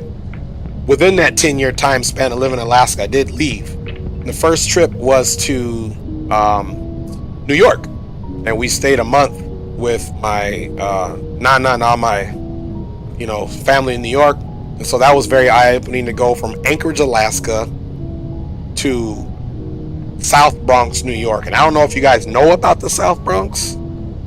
If you've ever been to the South Bronx, it's not for the faint of heart. Okay, I've been there as an adult. It's not for the faint of heart, that's for sure. You know, it's not the worst place in the world. It's definitely not the best place in the world, but it is where my family has roots, Los Sanchez. And then that same summer, and I'm getting to this is the funniest thing. That same summer, I went to my mom's parents' house because my mom and dad had left me and my older brother. Flew us out there unaccompanied. They went to Hawaii. They went the complete opposite direction. They went and took like a month-long, however long, vacay in Hawaii, and we did 1 month in New York, 1 month in Birmingham, Alabama. That's where my mother's family's folks are from. Even though she hates Alabama, she left. She's in Cali too. But anyway, in Anchorage, Alaska. In Alaska, you know, obviously the geography is different. You know. Just, you know, lots of earthquakes. I mean, if you think about earthquakes in California, Alaska has some gangster earthquakes. I'm talking the whole house shaking for a minute or two is crazy, but that was my norm. But what wasn't my norm was cockroaches. So New York was pretty uneventful as far as critters. You know, you're in the inner city. So I didn't see anything there, and I remember as a kid, I was very terrified of seeing my first cockroach. I'm a germaphobe. My wife will tell you, my mom will tell you, to this day, and part of that's because my dad was in the military, then I've been in the military, and man, if it ain't clean, I can't even mess with it, you know. So anyway, but I'm not the germaphobe like Howie Mandel germaphobe, but I need it clean, it's got to be crisp, it's got to be fresh, and I'll do the work to make sure it's done right. Anyway, as a kid, terrified of cockroaches. I'd only seen it on TV. They don't have any roaches in Alaska. You know, got ants, dragonflies, huge mosquitoes that could basically, you know, bite you and pick you up and fly. That's a joke, but they are pretty big. So, fast forward, the New York trip is done. My family in New York puts us on a plane. We go unaccompanied to Birmingham. In Birmingham, I'm at my grandmother's house. You know, God rest her soul, she's passed. Sweetest lady ever. Don't get it twisted though. She give you a beat down because we definitely earned some beat downs from her. Anyway, get up in the middle of the night one night. And I see Drew Stone's talking about culture shock. Yes. Get up in the middle of the night one night to go use the restroom. Turn on the light. Look far into the bathroom. It was kind of a long bathroom. Nothing. Cool. I'm cool. Man, I look down and what do I see? What do I see? A water bug with the antennas just, I mean, those antennas look like they were 3 feet long. even though they weren't. I was a little kid, first one saw, so everything looked bigger. Let me tell you something. I screamed, and yes, I'm gonna admit it. I screamed like a girl, guys. I ran. I woke everybody up in the house. It was like 3 in the morning. My grandmother, I don't even know how she got out the room that fast. She like floated out. And, you know, bam, bing, bam, boom. What are you doing waking up the whole house? She just didn't understand, man. That cockroach to me was death. And what's funny about that is in the military and then moving on, obviously as a father, a husband, your main job, other than happy wife, happy life, take care of the kids, is killing critters. And then in the military, you know, I did a lot of my training in the desert, Pinyon Canyon in Colorado, Fort Carson, you know, been overseas, Germany, Middle East. You will see the most strangest creatures when you are out in the field or deployed in combat. And I can remember being in Iraq. This was 2003. I was there invading the country. So, you know, we literally railheaded all of our equipment. We put it on the boat in Beaumont, Texas, and it went to Kuwait. We downloaded our stuff from Kuwait. We did a gunnery, which means all of our tanks, everything, all of our weapons. We zeroed them, checked for functionality, did some extra training, and drove into Iraq. Kuwait and Iraq pretty much have, you know, it's right there. They border, same climate. I saw weird flying things in Kuwait, but the weird crawling creatures, and I'm not just talking about scorpions and centipedes. I'm talking about, like, I don't know what these bugs were. We're all over in Iraq, and you know, now that I think back, man, and I was a mechanic by trade in the military, so I was a sergeant and a mechanic. So that's the trade, but the underlying mission as a soldier, I'm going to speak to the Army because that's the branch that I was in, is you're trained to do combat operations first. So we knocked on doors, you know, we had cooks knocking on doors and raiding houses. You had mechanics knocking on doors and raiding houses. You had us on convoys. We had no armor. And one thing that stands in my head are the creatures that were over there and the flies. Hundreds of thousands of flies. We didn't find weapons of mass destruction, but we sure found flies. I'm talking about flies. We would spend hours with a fly swatter when we had downtime, just boom, bam. And so a kid from Alaska serving eventually, and you know, obviously I'm multiracial. Okay, I got all types of stuff on me, guys. You know, obviously African descent, you know, Latin descent, Caucasian. I found out one of my grandparents was, you know, a Caucasian, a great grandparent. I have the little eyes from my mother's side. That's Cherokee Indian, so I'm multiracial. But anyway, multiracial kid, born in Anchorage, Alaska, out into the world. It's a big deal, guys. It's a big deal. And you know, just as much as I didn't understand the lower 48, you know, continental United States and all these other places, people didn't understand Alaska either. They would literally, including my wife, baby, I love you, but I got to put you on blast right now. Including my wife would ask me, did I live in an igloo? And the answer is absolutely not. Absolutely not. I never even saw an igloo. We made them, and I had Eskimo friends. We all lived in regular houses, probably like what you live in. Streets were normal, schools were normal. Outside of the horrible earthquakes and the cold and the light, more light in the summer, less light in the winter, it was business as usual. All right, guys, let's check this VATSIM scope out. We were scheduled to be in the purview of DC Center, but they have since then logged off. We've got quite a ways to go. There are no centers on at this point, just approaches and departures, a couple of towers. So pretty smooth, guys. Pretty smooth. Let me check this chat here. Geo says loading up. Geo, whatever you're loading up, are you streaming this? I'm gonna try to check it out. in the meantime, guys, let's go ahead and check in on our progress. 306 nautical miles. We're 2012 is the estimated descent time. Let's match it up with our clock. 2012, so we got about 40 minutes to our top of descent, guys. My voice is actually getting a little raspy, and the water's okay, but I need to get some more tea. So I think we're gonna do some tea time here in a second, and I'll check back with you guys in the chat. Let me just get a quick peek here to make sure I'm being present. All right, everything's looking good here, guys. I'm gonna step away for about 5 to 10. I gotta go make some tea in the Keurig. We're cruising. There's no ATC, so I'm gonna step away for about 5 to 10 minutes, guys. 5 to 10 minutes, if that, and I'll be back perhaps with a very official tea. So we'll see. So I'll check you guys out in about 5 to 10 minutes. Until then, you know what? I want you guys to hold the plane down. Let's do a quick flyby really quick. Let's just make sure we're legit.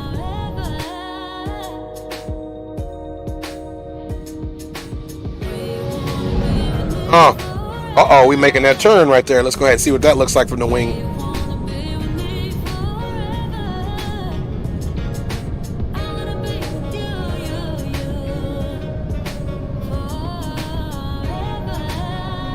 Look at that engine, boy.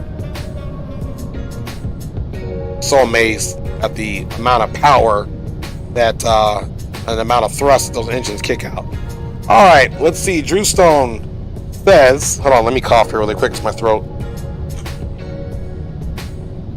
All right, I muted the microphone. Drew Stone says, I am half Hispanic, half white. I consider myself a non-dairy creamer, half and half. Haha. And Ilmar says, I was born in Uzbekistan. Well, guys, thank you for sharing your background. It's given me a little bit more about who you guys are, and that's what it's about on these channels. It's not just about the flying, it's about growing the community. Chief and Captain Geo and Shaquille Oatmeal definitely are, you know, guys who share my same sentiment, and let's grow the community together. It's not about let's make it about we. Let's have fun, enjoy our hobbies. So thank you guys, everyone, for sharing a little bit about yourself. So that's nice. So Drew, we got the same stuff in us, man. Hispanic and Caucasian. There you go. So look at my hands, and my feet are completely white, and my wife likes to say that's the Caucasian side of me. She's Mexican. But the funny thing is, my wife is full-blooded Mexican, born in Mexico. You know, Spanish was her first language. But she, because of the way they're native, the Aztecs and the Mayans look, and she's Azteca, she can look Asian. So I like to tell her, hey, we are different on the inside than what we outwardly are displaying on the outside. You know, like kind of like biology, right? You have the genotype and the phenotype. The genotype is what actually your genes are. The phenotype is what's shown. So in our phenotype really doesn't match our genotype. So we can be chameleons in different neighborhoods. I always make a joke. Depending on what neighborhood I'm in, I can lean to one side or the other and be a chameleon. And so can she. And I believe in this world you have to be a chameleon, not just regarding race, but regarding even coexisting with other humans, because that's what makes us relatable. And once we find relatable consistencies with someone else, it makes it a whole lot easier to get along with that person. A lot of this I also teach in both of the companies, the company I run and the company that I'm a vice president in, where we teach people to defend themselves, and it's called deconfliction. How do you keep almost every situation neutral, at least neutral, not in your favor, maybe not in your favor, at least keep it neutral. And it's called deconfliction. So in that means find relatable things with other folks, find the commonality. So that's what you focus on. And then as you build a bond based off your commonalities, your differences don't seem so vast. Your differences then are more of something that you can kind of embrace, and maybe not 100% agree with what that person's different take is, or their different upbringing, because of their culture, but then at least you can understand it. And that's what I try to teach. Dave McKee says, Fino, Gino, Trini, can I get fries with Man, Dave, I'm telling you, man, you keep it live. Yes, you can get fries with that. Hopefully they're Burger King fries, because those are my favorite. Drew Stone says, but Trini to the bone. There we go. Yes, he says he's Trini to the bone, baby. No doubt. No doubt. You guys are too much. Okay. So anyway, we're doing good here. 257 miles.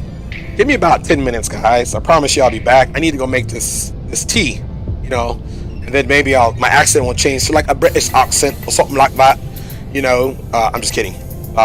One of my daughters, I have 4 daughters, guys, 4 daughters and 2 boys. So I'm going to say one of my daughters, she's my junior high girl. She is, and actually one of my adult daughters, they are phenomenal when it comes to their accents. So maybe I'll get them to do some accents for you. My junior high one is very good at several accents. I think she should really be a voice actor. She can do an Aussie accent, obviously an American accent, several renditions of that. She can do an English accent, and she keeps it there. I tend to do an accent, and then it runs into some other type of accent when I'm messing around. So anyway, direct maxi 54.9 nautical miles. I'm going to step away again, and I shall return shortly, hopefully with a mug of tea. So you guys hold it down, and I'll check you guys out in a few minutes.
All the way up to ground at Dulles information. Mike's current wind 290 at 8.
Dallas ground.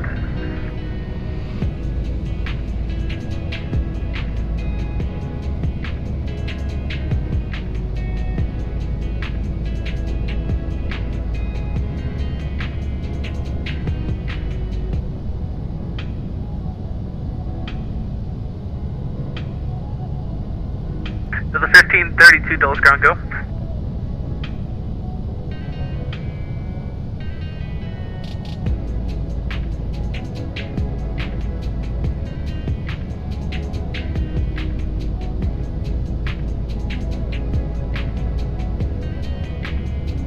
Dallas ground, Delta 1532 ready to taxi.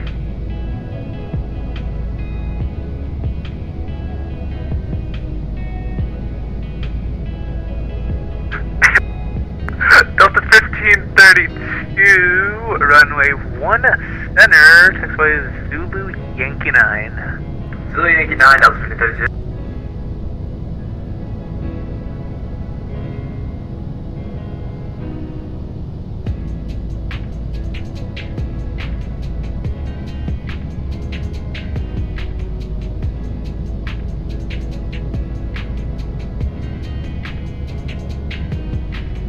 Ground, good evening. Premier 461 Kilo. Tango ready to copy high Florida, Indianapolis, please. And just last calling Dulles ground. What was that call sign again? Premier November 461 Kilo. November 461 Kilo Tango. Dulles ground. I don't have a flight plan for you if you want to refile. Oh, sorry about that. I'll send that right now. 461 Kilo Tango.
Kilo Tango, thank you. Your number 1 for clearance. Get right back with you.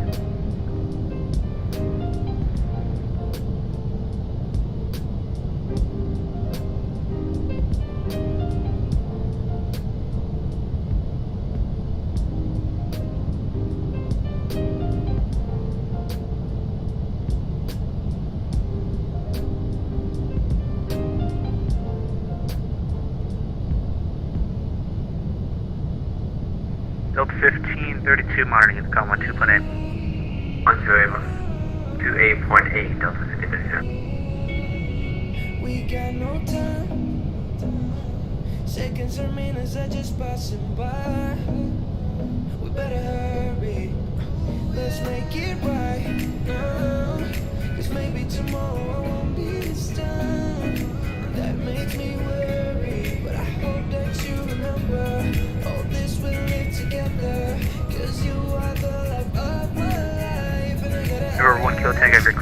copy. Don't let wait, just waste it. I'll kiss you and then you kiss. And November 1 Kilo Tango, you are clear to the Indianapolis Airport. Unseen departure runway transition that is filed, maintain 3000. Expect flight will retrieve 010 minutes after departure. Departure frequencies on Unicom, log 5600.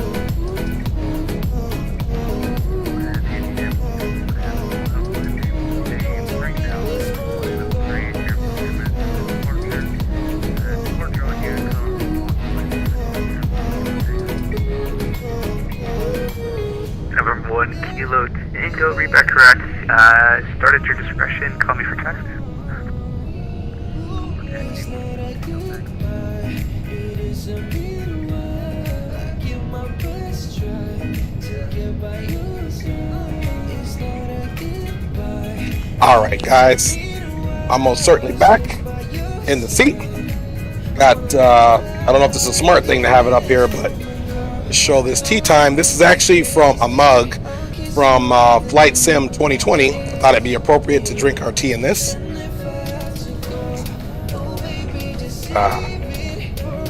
All right, so we got tea time going on here, guys. How's everybody doing? Let's see, Captain Geo, I'm trying to go TNT for Christmas. All right, everything looks calm. I heard some ATC, I was checking, but that must just be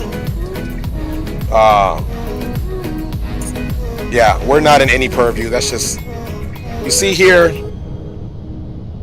we are rolling right along, Delta 318, and we still got a ways to go, because this is LaGuardia, JFK's down there.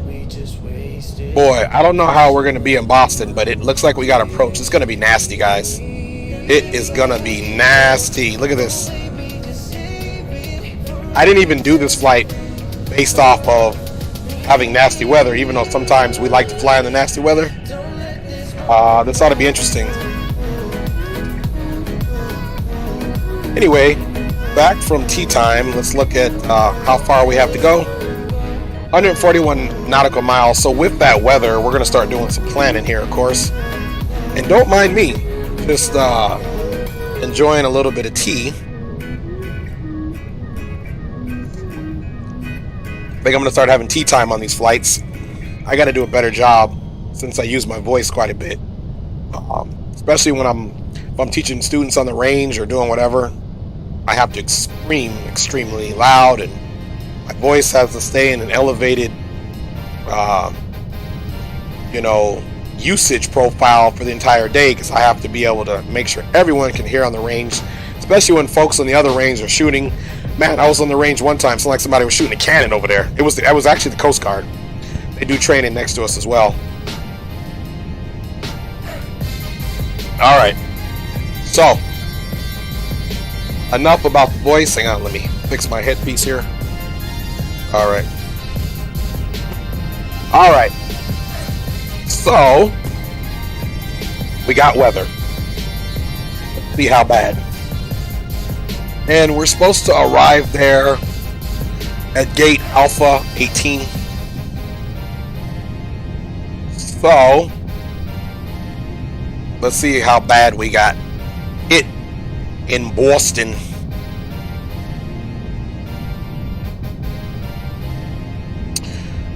Weather. Let's go down to the current. All right, here is the most recent modified VFR, so not at its worst, or else it would be IFR, but definitely not as good as complete visual. Wind direction is calm. That is a good thing. That is my most concerning thing, because I can do an ILS landing, no problem. But when there's so much wind, especially I'm going to say I don't have that much experience landing this aircraft, so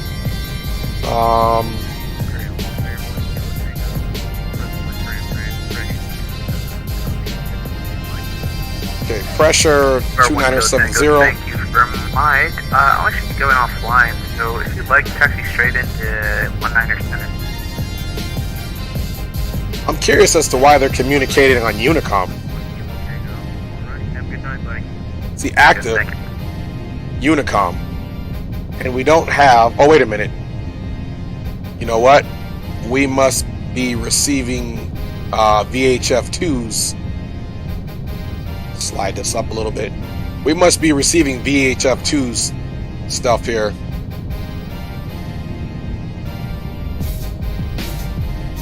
Let's uncheck this one. There we go. That's what it was. We were receiving their chatter back and forth, and I'm like, why are they, you know, communicating on Unicom? But it pays to our LNAV got cut off, so we should be direct OOD. Let's fix that. Let's go do a direct.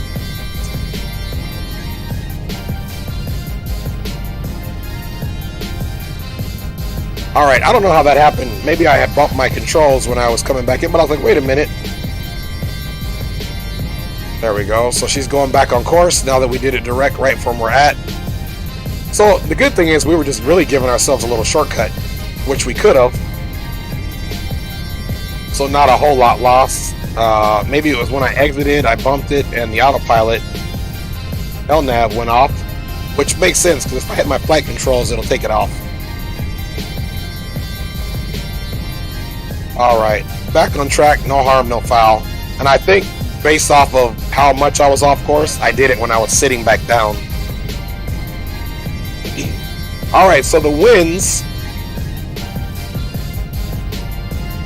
we said were calm. Prior to that, it was 2-2. 0, so basically out of the west. Let's take a look at what runways would do us good, and I believe there is a runway 22.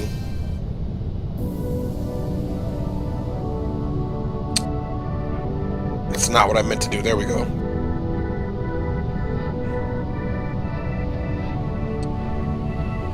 So look at that. You got 22 left and 22 right. And we can most certainly land on 27, which I've landed on that runway before. Let's see where gate Alpha 18 is, guys.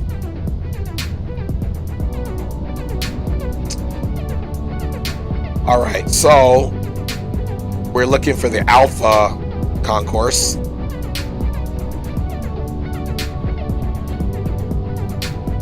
And it's Alpha 18. Well, this is Bravo, Charlie.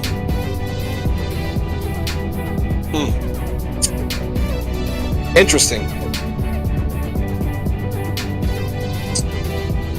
Terminal C, Terminal B.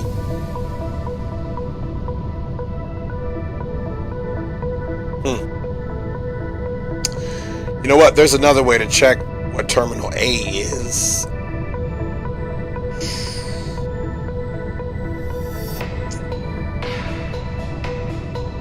I'm curious, like, why is there no Terminal A on here and it says A18?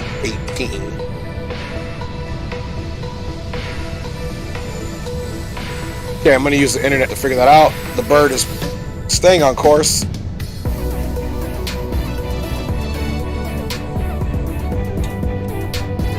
Top of descent and 85 nautical miles.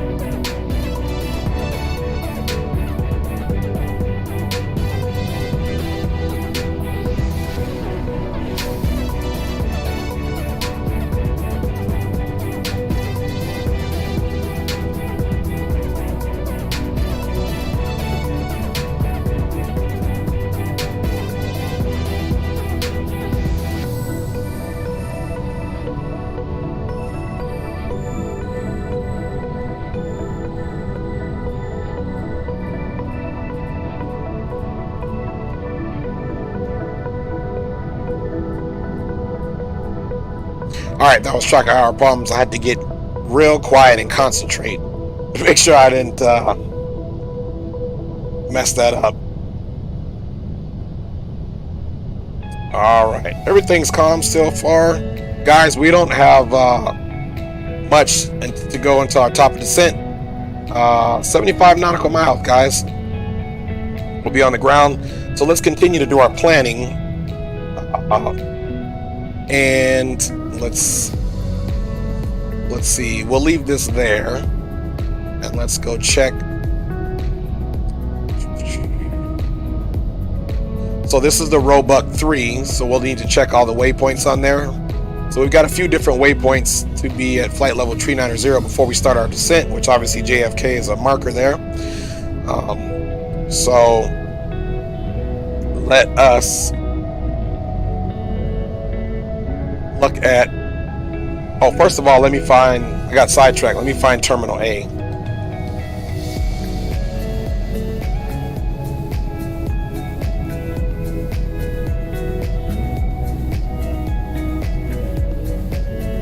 All right.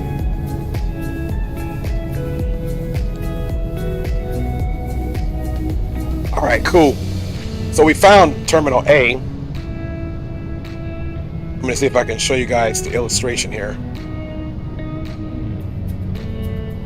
All right, so we found Terminal A. So then was B. We knew that was C. That's Echo. This is A right here. Okay. Now, whether we get the gate A18, I don't know. Vamos a ver pues que encontramos con mi gente que habla español en mi canal. Estoy hablando español ahora. I'm just messing with you guys. Perfect. So there is an Alpha 18. So the satellite terminal, for those who didn't know, like me, is right here. And that's parking we're coming to is right next to the centermost point of the terminal, so that'll be easy to memorize. So really, if, and I say if, we take either runway, sweet, because the end of the runway leads you right into the area where we need to go. I think we'll take 22 right, because that's even easier than coming over here and crossing, because we know we need to exit right either on Charlie or right here basically on Alpha. Well, here's Alpha, I'm sorry, so this would be Kilo. So we can exit hopefully on Charlie or Alpha and find ourselves a Kilo and come park right here. So now let's look at those approaches. So that one was 22 right.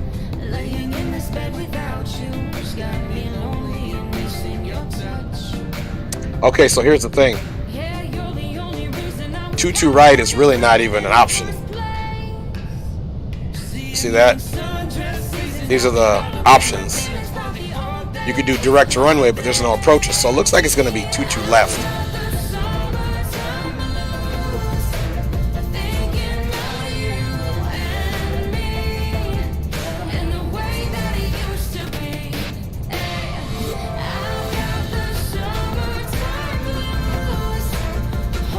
Alright, so that'll work, because look, this is our last point here on our star, or standard terminal arrival, and then here's Wayne for 22 left.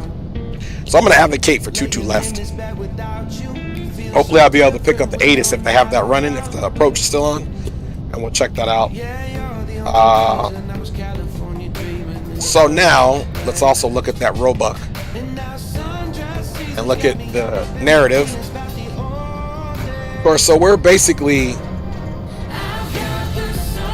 supposed to come all the way up here to, is that Tickman?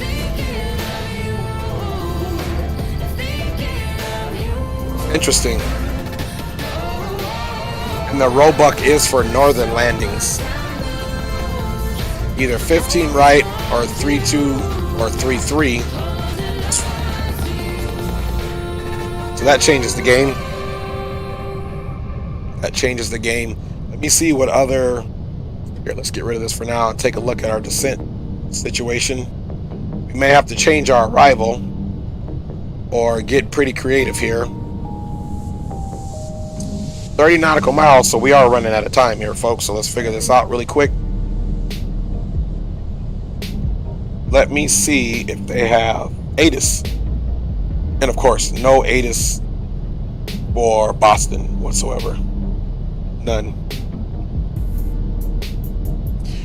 So we got to make a decision here. I'm going to check other routes that were filed that reference see Roebuck,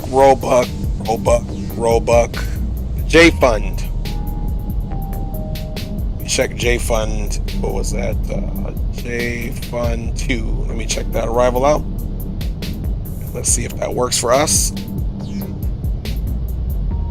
Okay, it's on VNav.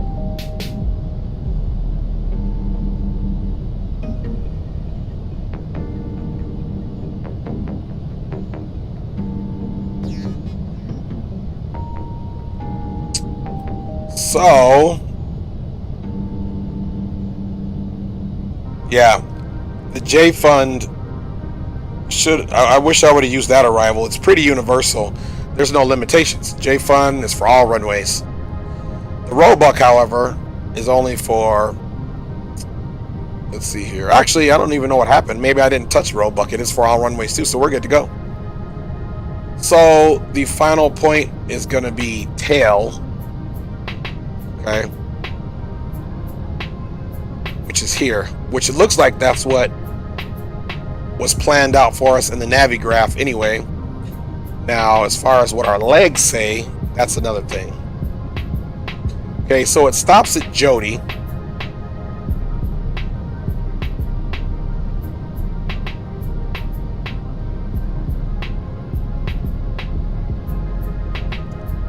So really from Jody, it's got us, Jody, boom, boom. We need to, let me read the narrative here. We need to go to Cran after Jody.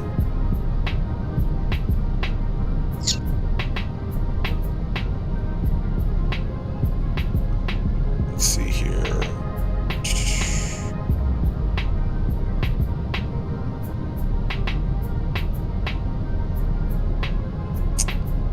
KRANN.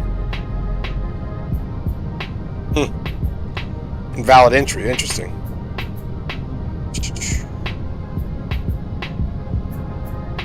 Wonder why that's an invalid entry. See, there's Jody.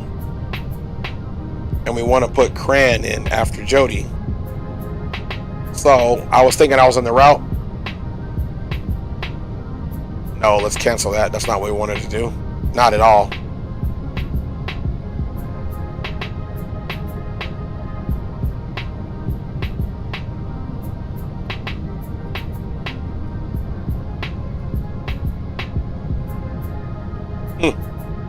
I know what I'm doing. I'm in the wrong page. I need to be in the legs page. Okay, we're direct JFK. There we go. Let's try this one more time, guys. It might help if you're on the wrong page, but that's why they have that feature to cancel. And after Cran, let me check this really quick. After Cran, we got Cradle. Like a baby. Cradle a baby. Baby. Which I don't want any more baby cradling. I had enough babies. Alright, let's execute that for now. And we'll come back. Just make sure our aircraft is doing everything it's supposed to do, which it is. And our top of descent should be now. Okay, here's my issue. Now we're going up. You guys see that? Now we are going up. Top of descent should have already happened, and so that's my problem with this, is that it doesn't work.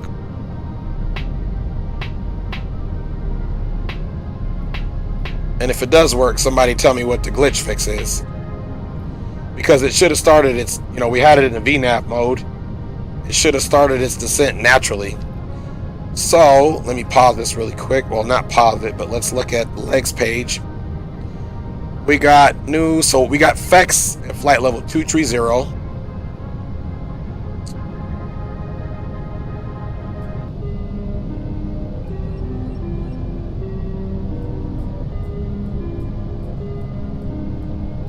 So I'm going to leave that for that right there at that, so we can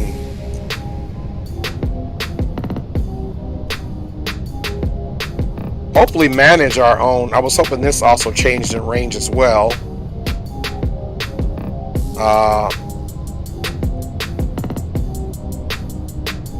Yeah, and that's where we need some more assistance. All right, so based off of our mileage from news, in which news we were supposed to be, or FX, I'm sorry, flight level 230, 32 nautical miles. I believe we can make that easily.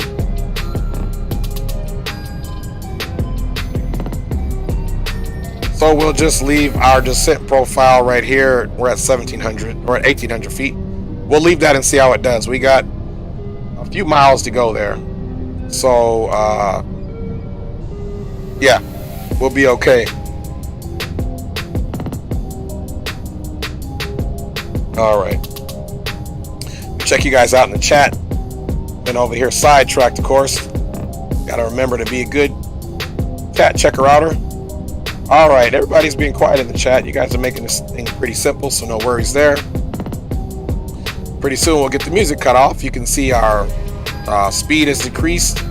So again, you can check the profile if you come over to your VNAV. Let's do it on this side. Come over to your VNAV. Here's our VNAV cruise, which we're not doing anymore. We're on the descents back to 74, which is 290. Here's all the details of our descent in terms of controlling the aircraft and the speed. So we got FX in 29 nautical miles. Let's look at our altitude. About 11,000 to go. We'll keep a sharp eye on that.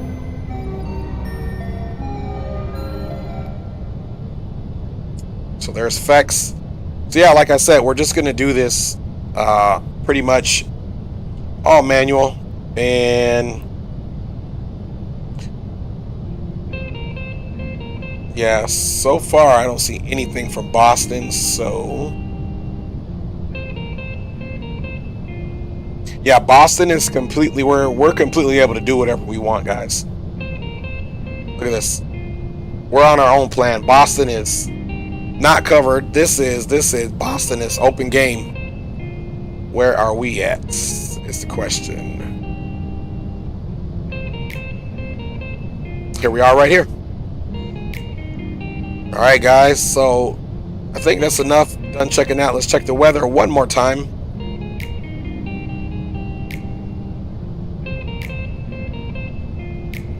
And then we're going to start getting our landing information plugged in. And then we're going to do what we do. All right, let's refresh this page, guys. Still calm, modified VR. This is the same report as last time, so status quo. Altimeter is 2970.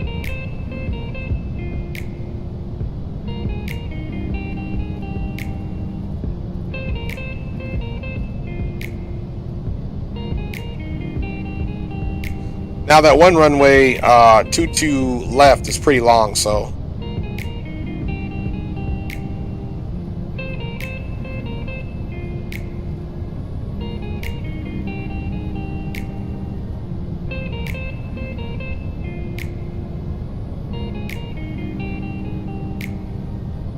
all right. 2970. And the standby over here is 2970 as well. So we are definitely not making that effects at that. So let's pitch down, and we're going to try to catch the next one, which Ruiz between flight level 210 and 230. So let's most certainly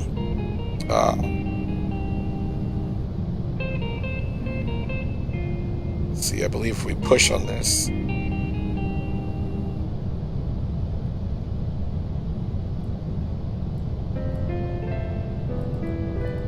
let's see, what was that speed supposed to be? 290.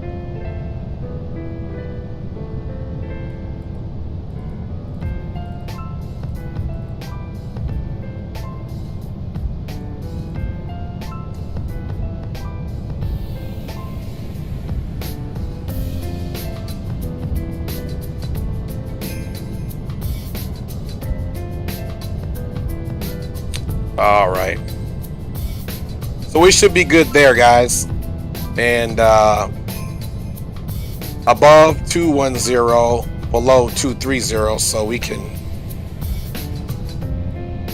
bring that to flight level 210. And we're definitely going to make that. Like I said, Ruiz is at this level 290, and we got 33 nautical miles to go, and there's only a disparity of a few, so we can stop such an aggressive descent. Bring it back to 1,800 feet per minute, and even if we get to our flight level 210 prior to getting there, that's okay. We'll just hang out there for a second. All right, let's come on over here to the tablet. Show landing. Runway, we're doing 22 left. Do we want to do full flaps? Let me check that out again here, guys.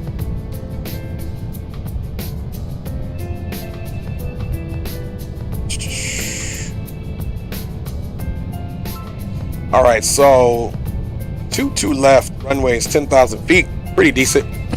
And our flap choices are this: 30, 25, 20. So we're gonna go 25. Full reverse. Spoilers will be auto brakes to 1.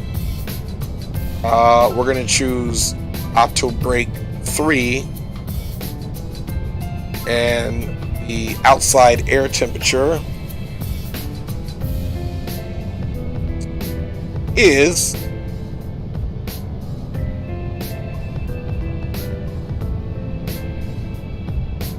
21 Celsius. The wind is 0. And the QNH, let's see if I put in this 2970. You would think it would come in inches, but it won't. So let's figure out.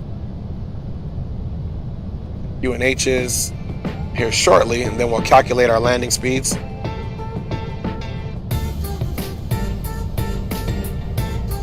Let's go to the first officer side and figure that QNH.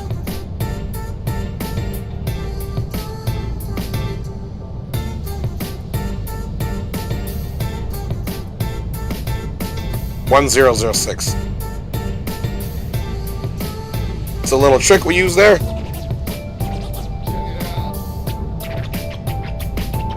Oops.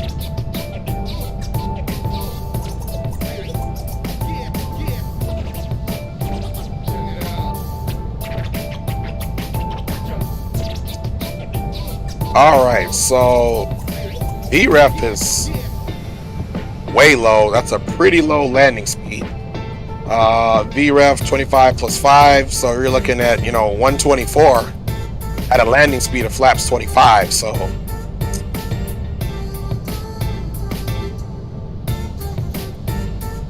I don't know that landing weight, I don't trust this for whatever reason. En route landing data. For some reason I don't trust this, man. I mean, our takeoff weight was much different too. Show takeoff weight.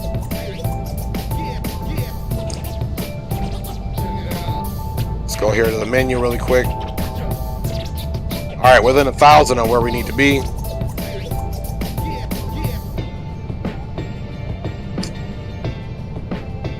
Landing. Look, see, landing is 4028. You see that? So yeah, because essentially I knew that was off. 4028. And see, you got to catch that on this thing here. So let's just do, I'd rather do 4028 right on the dot versus what we were doing.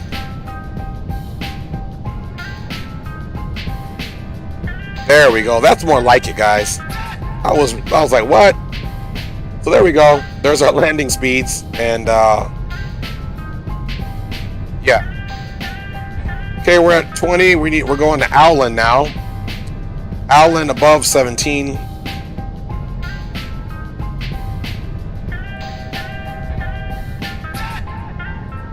All right, let's keep it going.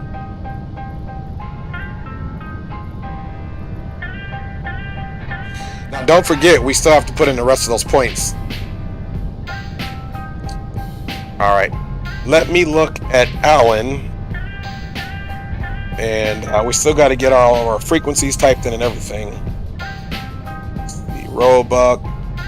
Yep, Allen above 17. Roebuck 260 at 12. That'll work. Ravi at 11. Cran at 11. So 11, let's just get down to 11. And do it that way.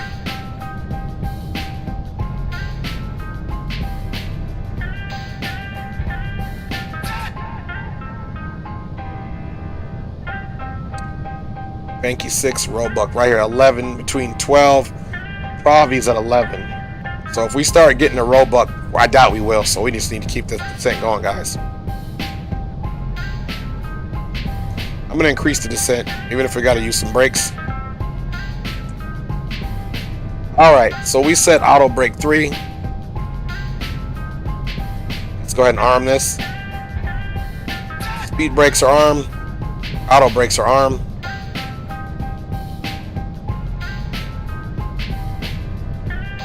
All right. After takeoff, normal. All right. Descent notes, auto brake, landing data, approach briefing complete, cabin call. Let's give that cabin call. All right. It's safe to say we should go ahead and stop the music for now. All right. Music is off, so we can truly concentrate. We are below the transition altitude.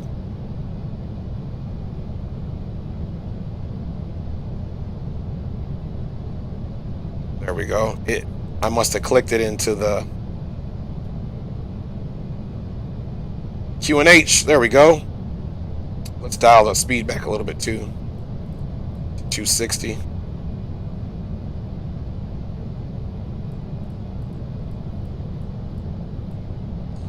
All right.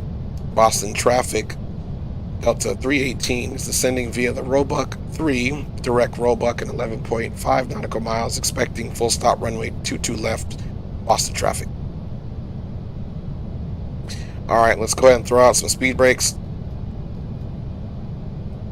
See what that looks like on that wing. There we go. You can see it dancing up a little bit.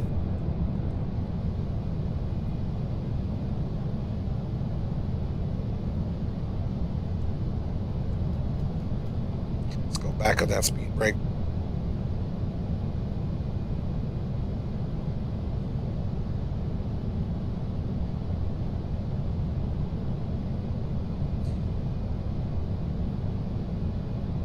All right. So after Roebuck, we're looking for Pravi at 11,000. Cran should be at 11,000. Cradle should be at 8. And then after Cradle, we need to add Kleb.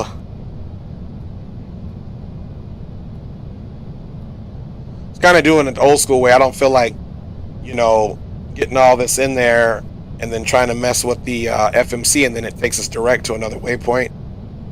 Let's see. Tango Hotel. Yankee Ethan is the next one. Then after Ethan, you got Hakdu. Sounds like some weird Japanese martial arts move. You gotta put him in the Hakdu. Don't get messed up by the Hakdu. Alright, then from Hakdu we got Patrick. That's Papa Tango Romeo India Kilo. Okay, now we got a problem. So let's execute that for now. What's the problem here? Oh, you know what the problem is? It was my problem. It was a speed brake. It was out. And we were down the speed. I'm just going to get it down to 250 for my own warm and fuzzy.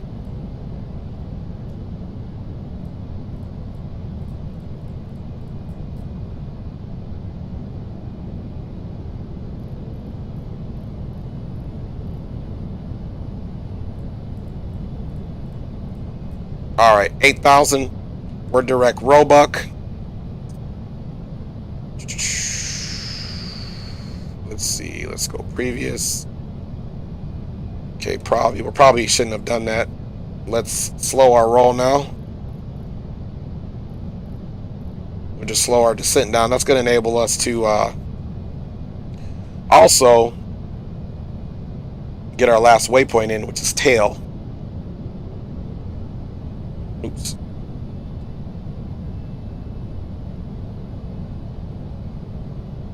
See, Roebuck, Pravi, Jody, Cran, Caleb, Ether, Hawkton, Patrick, and then tail, which is Tango, Alpha, Alpha. Look, there's a aircraft below us. You can see it. That was cool. You can see it going below us because we're tilting our head down. Tango, Alpha, Alpha, Lima, Echo.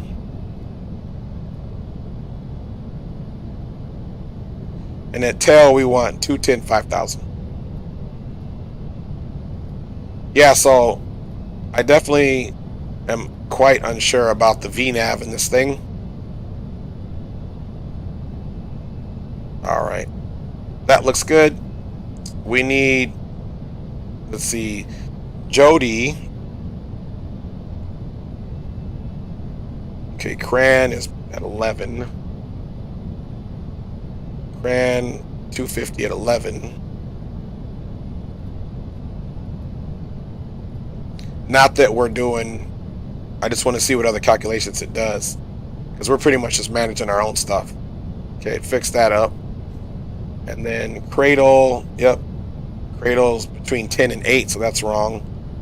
But at 250, so let's,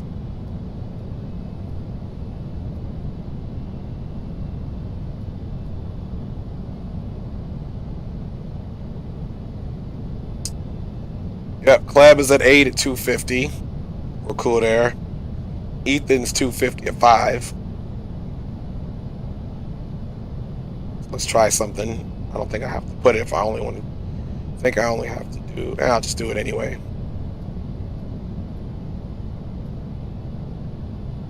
$250 at 5,000. And that was for Ethan.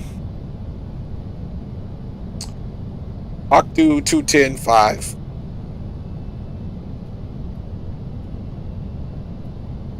That's where you get your martial arts training at the Hockdu.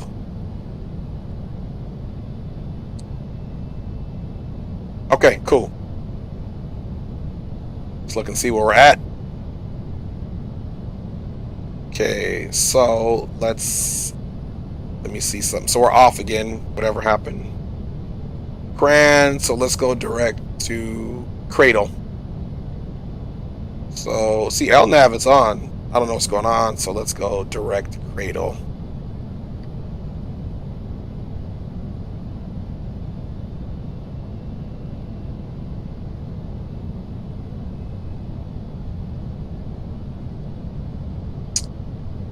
Let's see, cancel mod. We're in the direct. Cradle, execute. Okay, lost in the sauce here. Let's see. Autopilot's on. LNAV. Alright, guys, so I don't know what's going on there. So,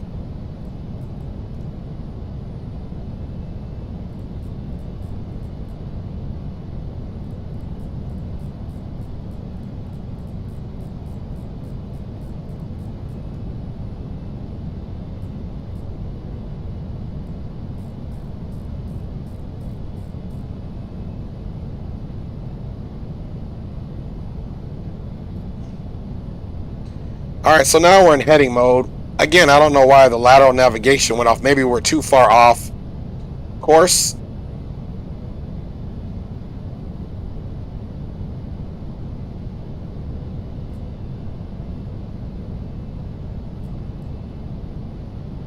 There we go. Maybe we're too far off course. And if we're going to go direct Cradle, again, why isn't this working? Let's see. And then I'll check the chat here. Direct. That's what we want. We want Cradle. Why aren't you not in database? Cool. Let's see. So Cradle's at 8. and we are approaching Cradle, so we're almost there. Cradle's supposed to be between 8 and 10, so we're fine. And then we'll be at 8 to Kleb. So as long as we kind of keep doing what we're doing, we're fine. It's supposed to be at 250.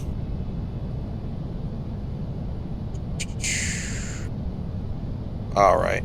Let's come down here and let's get our weather transponder VHF. You know, since we're manually flying it, let's go ahead and do our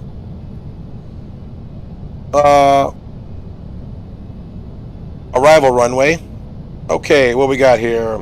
I'm live now, Dre. Cool. I'm gonna look it up. Sup, Captain. Sup, peeps. This is Luke 1234. Thanks for checking in. And he's, Captain Gio says I'm live now, Dre. So I'm gonna go check it out here in a second. Once I get on the ground, Captain Gio in the house. So anyway, let's go to our departure and arrival, and we're gonna do ILS 22 left from Noli. Execute that. Let's go to the flight plan. Let's go to legs and see what this has done to our lives. See, we'll leave it that way because I'm pretty sure we'll be downwind. We got to figure some stuff out there. I'm just baffled that on our direct,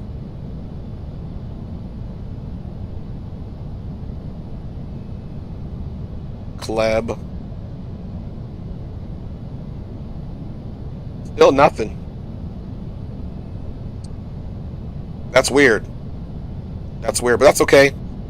This is the true definition. I handle this manually, so you can see now it still says we're direct Roebuck. Disregard that. We're actually direct to Kleb, and then here is the Ethan, and then Ethan, we said we're supposed to be at 5,000. So let's get that set up.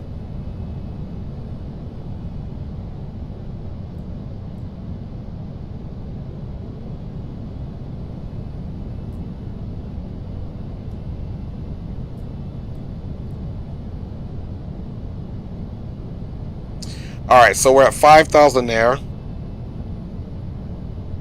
We have not that much longer to go to Kleb. So we're going to remain at 8,000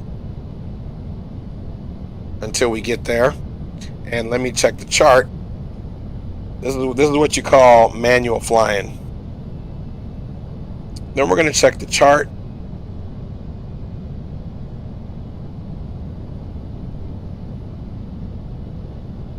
Yeah, and honestly, once we get to Patrick,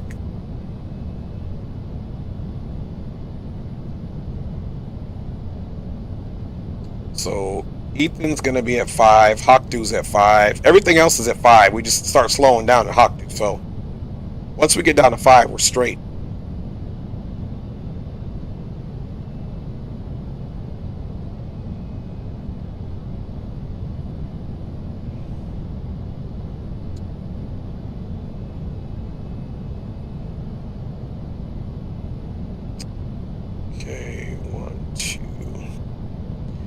So essentially,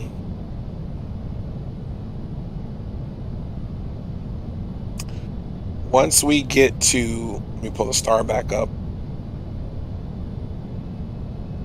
Once we get to, and I know why, I know exactly why last time I didn't think the Roebuck was the right one. Look, there's 2 Roebucks for the RNAV, 2 pages. I had clicked on the wrong page. But essentially, once we get here to Patrick, we're pretty much downwind. I'm just going to take it there. It's going to be at 5,000. Let's look at the approach at that point. 22 left. And at Noli, we need to be at 4,000. So what I'm going to do is, approaching Patrick, I'm going to get to 4,000, and then we're going to, essentially, once I get on my way to Patrick, I'm going to go direct Noli. That's what I'm going to do, and hopefully it'll recognize that as something valid in the FMS, so we'll see. Alright guys, it's time to make our own turn. So let's do this.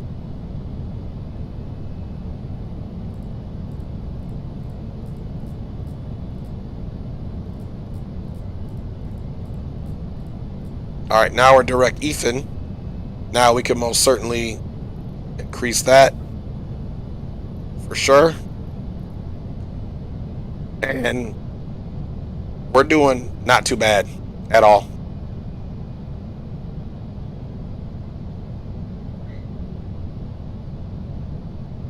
And honestly, that's what I'm going to do. I'm just going to stay direct here. Here's the nollie right here. So let's go ahead and make a command decision. Go down to 4,000. Boston traffic, American, as you were, Delta 318 is direct EFID descending 6,000 out of 6,600 down to 5,000, expecting full stop runway 22 left for Boston traffic. All right, hopefully that hurt my raspy voice and all the confusion. We forgot to put on our landing lights, but nonetheless, we do remember. On. Let's get our runway turnouts on, our taxi on, and go there. Let's arm that speed brake. All right, now I'm going to go ahead and dial the speed back, just because we're going to be doing that little trick, going straight to Nolan, and I don't want to come in too hot. All right, let's see here.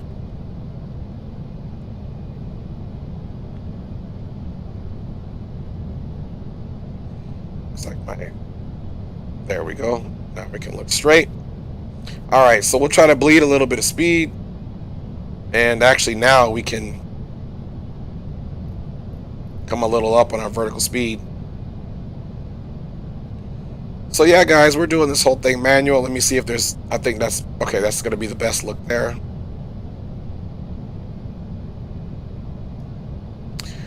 All right, so we're going to continue this heading. We're not going to do this crazy because it's going to be a bad turn. We're going to continue this heading a little bit more, and then we'll come up slightly and then do our left turn so that we can hit that. And we know Nollie's at 4,000, which that's where we're going to be at. So then we'll start slowing down. I'm going to stay right here at 230 for now, so that's no big deal. So yeah, guys, this is an interesting one. So again, normally you would go to your ref, you know, to look at your... Let's go to our thrust limits. Nothing there. Okay, cool. So let's do our recall here. Cancel recall. Check. There's no messages. All right, and this one we're gonna get this.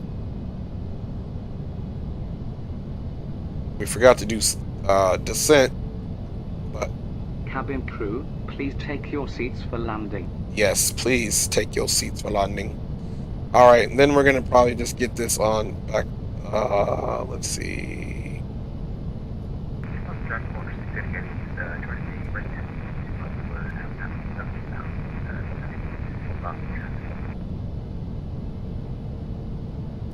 Roger, left aircraft calling. I'll be using 22 left. Can you give me your position report once again, sir? The last aircraft is 45680, where miles to the northwest of the airport. Currently on the right down for 22 left, past 6,500. Okay, roger that. Right now I'm on a heading of 021, and we are left downwind. So I'll let you come in first. I'll take my base turn a little bit further out and do a longer final so that you have plenty of time to get in, sir. Okay, sounds good. What's your position for the airport? Currently, right now, we are almost pretty much parallel to Noli, which is on the final, and we're essentially northeast of the airport by about 10 nautical miles. So, you mount right next to Thanks a lot. All right, guys, so very important that we didn't do this whole flight and then turn around and crash. So let's keep our downwind leg a little bit longer. Let's just let him get in first, because he was already he's right downwind, so he's on the other side of the field, basically almost parallel to us. So let's take a look at that VATSIM scope, as well as let me check in with the chat here. We're doing good there.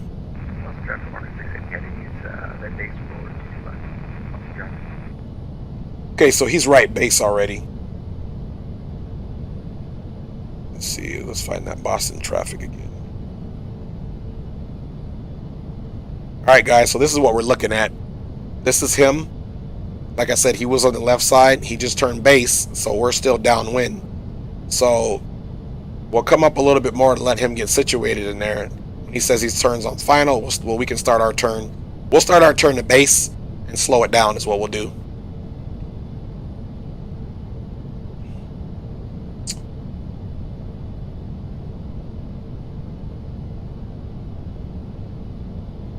So let's go ahead and start our base turn.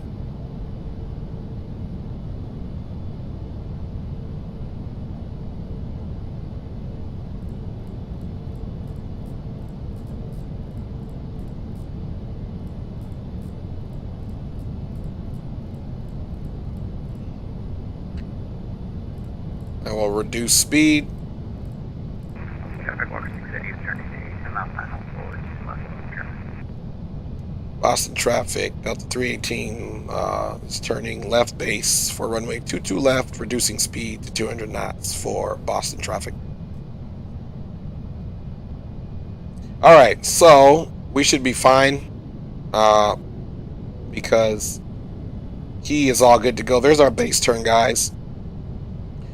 Now hopefully our ILS works. Let's double check our landing information here. Boom, boom, boom, 22 left. And let's come here. HF SAT, weather responder. So there is no nav data that you do put in here if you go through it. So active, you don't even put in the frequency. So we're gonna check to see if because I haven't even done an ILS landing. I never trusted it. So we're gonna see if we can arm that localizer. And we got our speed slow now, so let's drop some flaps. Let's come over here to the checklist. Recall was checked. Notes, auto brake is good. Landing date is put in. Approach briefing is done. We already did the cabin call out. As we start our descent, please make sure your seat backs are in the full upright position and your tray tables are folded away. Please ensure that your seatbelt is securely fastened and all cabin bags are stowed in the overhead lockers or under the seat in front of you. Thank you. Alright, so we're also probably, let's see, we'll make sure our flaps are there. Flaps are 5. Let's look at the placard for flaps 15, which is 215. So let's go ahead and go flaps that.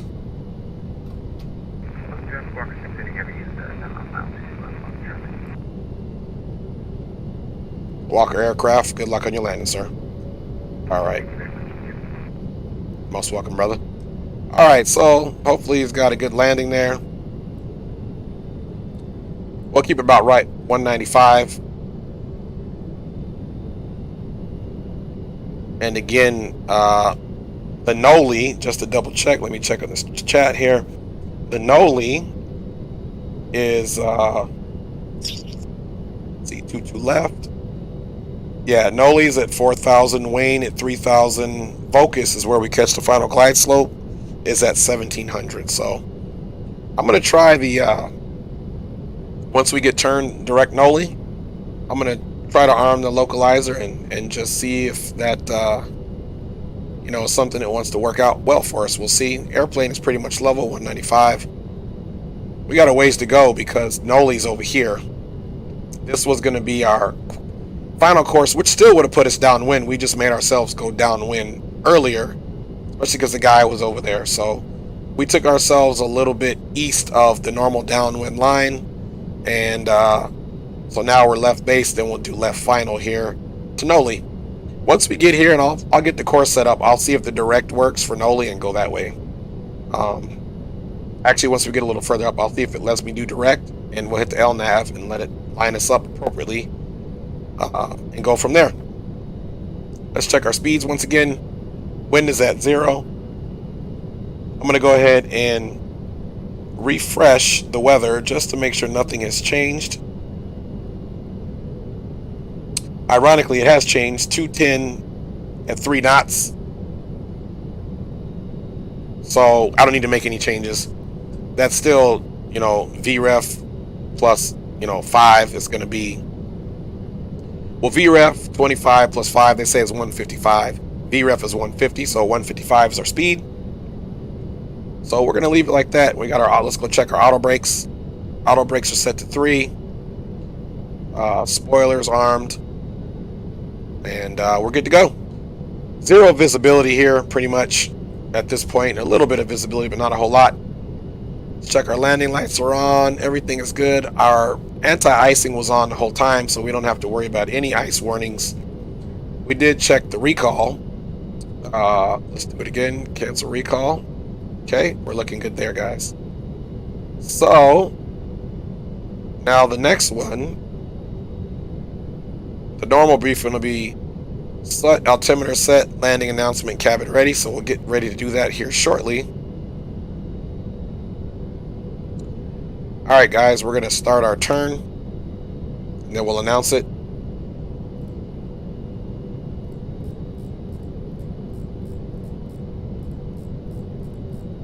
We actually overshot it slightly, it looks like. That's okay. Austin traffic, Delta 318, left turn to final, full stop, runway 22 left, Austin traffic. So I accidentally overshot it a little bit, which is kind of ironic. Now I'm just curious with this FMS. Let's go to direct, next, Noli, which it won't let us. So let's do this now. Let's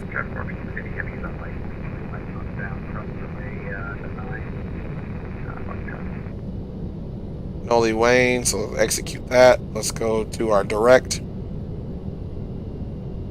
And I'm just curious, is it gonna let me go Noli now, direct?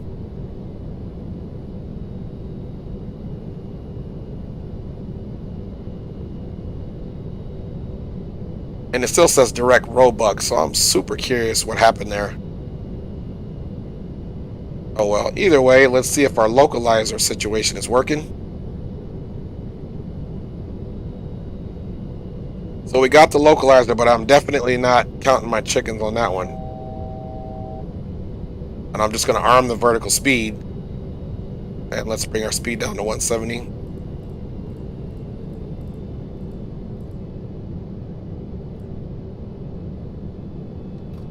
Gonna go flaps 15.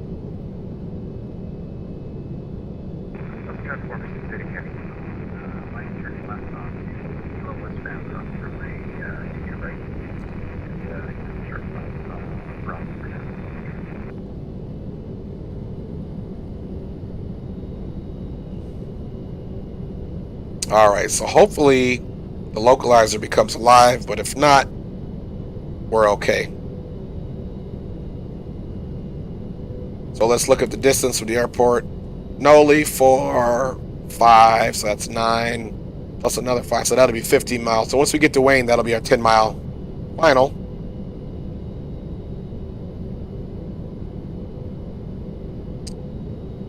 Let's see.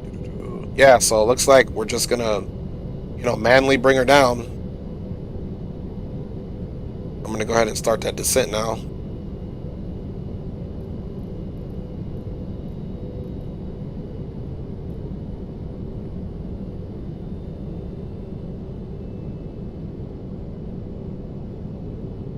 Still nothing for the localizer, so I'm very curious as to what's up with that. Let me check the chat here, guys, before we get live. Alright guys, I'm gonna go ahead and put some flight controls on for you now. Okay, those are working well. Let's get back into the chat here. Oops. Alright, here we go. Alright, so now we need to bank right a little bit. The ILS sure didn't work out for us, and I definitely think they need to do a better job. So we're a little off, 3,000.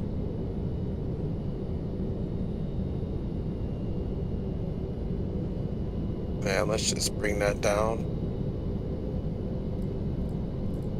to the 1,700 mark.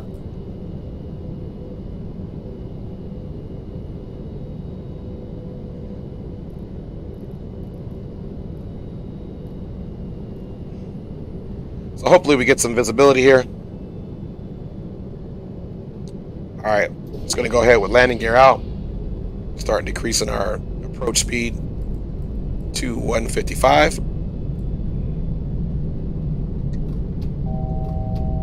2500. All right, 25 is selected. 2500. And let us check out. Yep, 1700 at focus. So let's take a look at that. All right, so there's focus. We can most certainly get ourselves over slightly.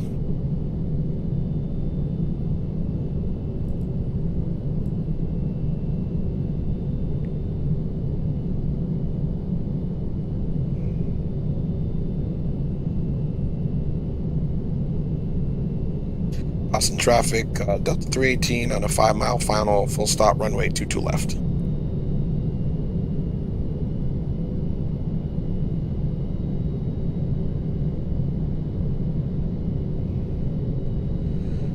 All right, let's see where we're at. Okay, let's start banking left.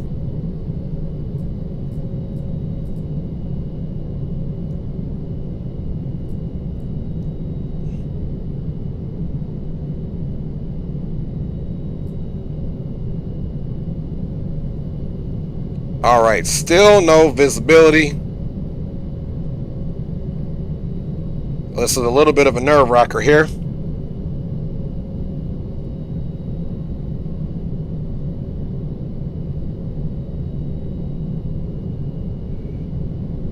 Lost in traffic, Delta 318 is on a 5-mile final, runway 22 left, final stop, or full stop.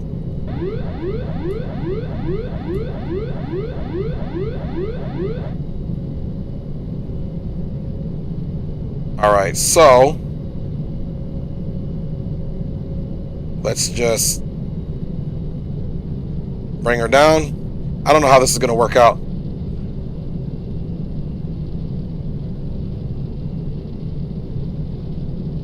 Let's get a visual of that runway. It's starting to rain. Think rate. Think rate. Think rate. Think rate. All right. Think rate. 1000. Think rate. I don't even know how this is going to work out, guys. I got no ILS. I'm basically flying blind. I don't even have a visual of the runway yet.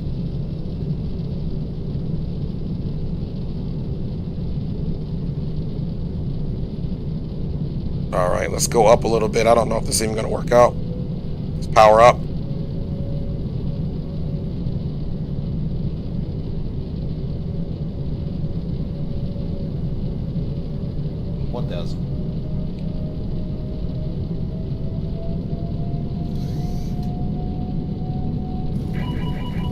All right, let's nose down. I don't know what's going on here.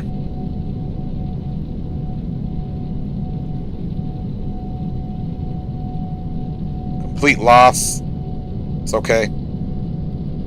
Lots of traffic. Delta 318 is going to miss. Doing a go around for 22 left. All right, back on that speed. Yeah, we were completely flying blind. All right, nosing down a little bit. Let's keep that speed right there. So go around just like Chiefs go around today. Totally no visibility, no ILS.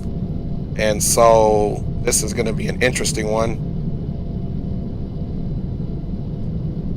All right, 170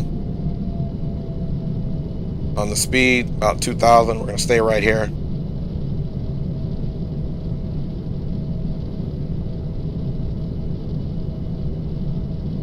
All right, so let's do a nice little stable turn here in the dark. We're just using our instruments right now, guys.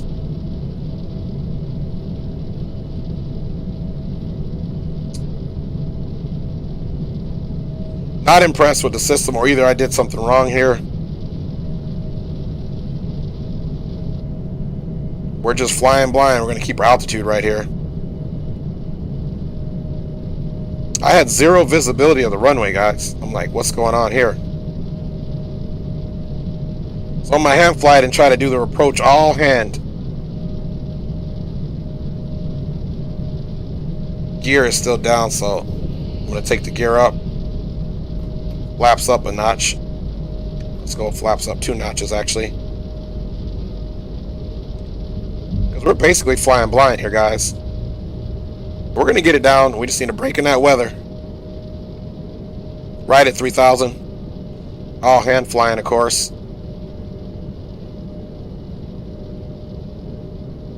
All right, let's do a little northern turn here. It's all hand flying, folks.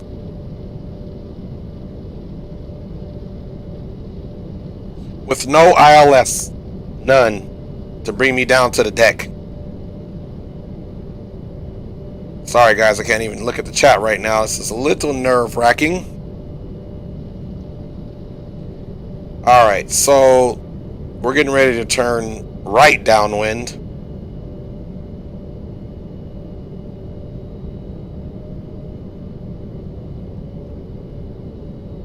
Alright. It's picking up some altitude and I didn't want to. Okay. Go a little further out. Let me check you guys out in the chat. I was hoping to get a visual on that runway, but we didn't get it. So just keep it cool, calm, and collected. I know Chief is not watching this, but Chief, if you watch that, that's 2 go-arounds in one day. One for me, one for you. All right, we're going to go ahead and turn over to our right turn. Go over to about 80 degrees. Fully western turn here. Keeping the aircraft stable. Hand flying, literally, guys, in the dark. Going to make our eastern turn to 80 degrees.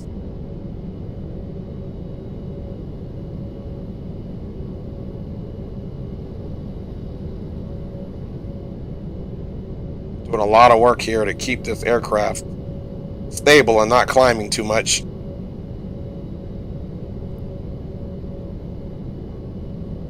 This is where the practice of hand flying comes in, guys. I feel like sometimes that autopilot, especially with these aircraft that have glitches, and at this point I'm not even saying it's a glitch, but I do not know any other way where to plug in the ILS so it can capture it. So I'm going to need to take some lessons in that. We'll stick to about 30. It looks like we're pretty much downwind right here. I'm going to get those windshield wipers turned off here. Boston traffic, Delta 318 is right downwind, runway 22 left, expecting full stop. All right, guys. Now you see this thing is moving around. I don't understand what that's even all about. It's a little distracting. There we go. So we're downwind, guys, and somehow we recovered.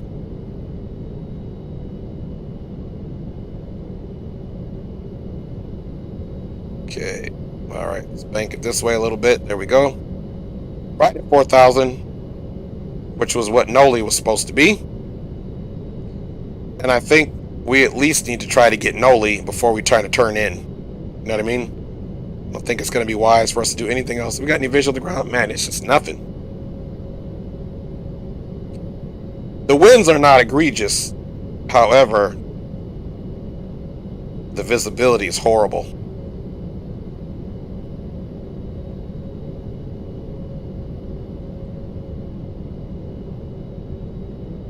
All right, we're straightening her up, and it's very calm right now. I'm not doing a whole lot to keep the aircraft in control. All right, so we're straightening her up, keep her altitude.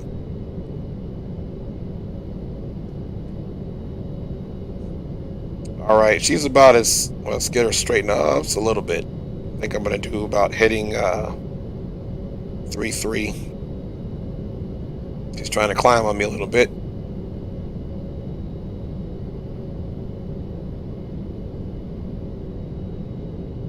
There we go. About a heading of 3-3. Completely downwind.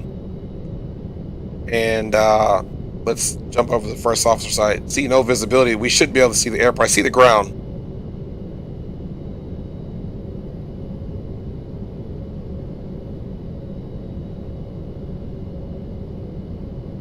Okay, so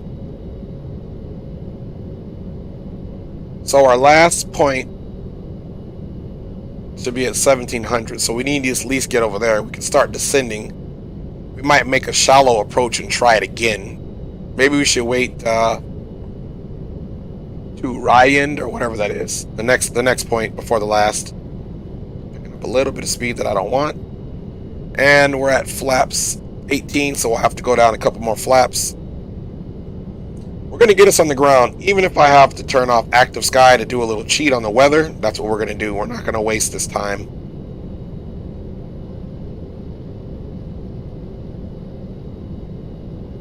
It'll be a bit of a cheat, but I don't have ILS, and you really wouldn't be landing this manually, just FYI. We lost our heading a little bit there. Alright, I'm going to pull back into power a little bit and start a nice little shallow descent. Trying to maintain heading 3-3.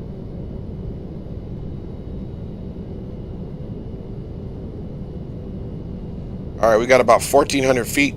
Nose down, or pitch down.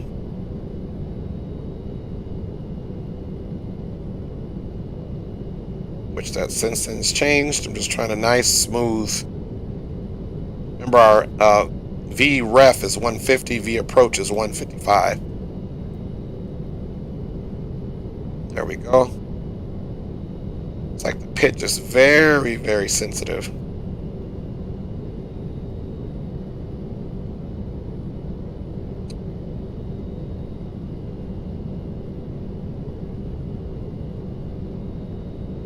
So again, the needle is moving around, but it's not reflecting no runway 22 left. The needle is just everywhere. I don't get it.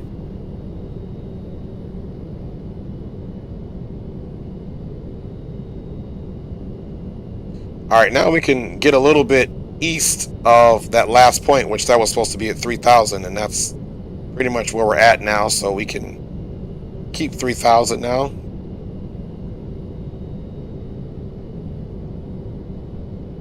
Staying on our heading, still a little bit off.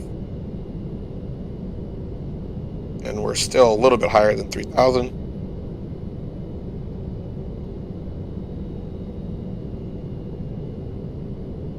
Boston traffic, Delta 318 is turning right base, expecting full stop runway 22 left, Boston traffic.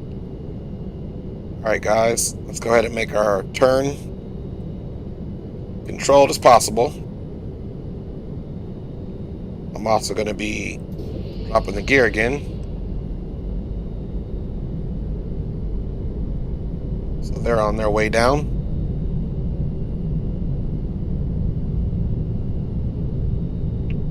This is a mess, guys. We have to do, which I will, if we have to do one more go around, I'm turning off active sky. And, you know, we'll complete this flight for sure.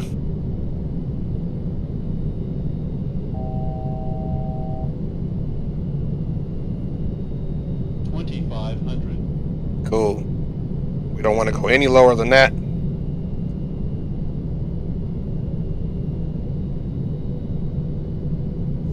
See, now the needle's acting like it wants to move, which I don't get. Let's pick up on that speed.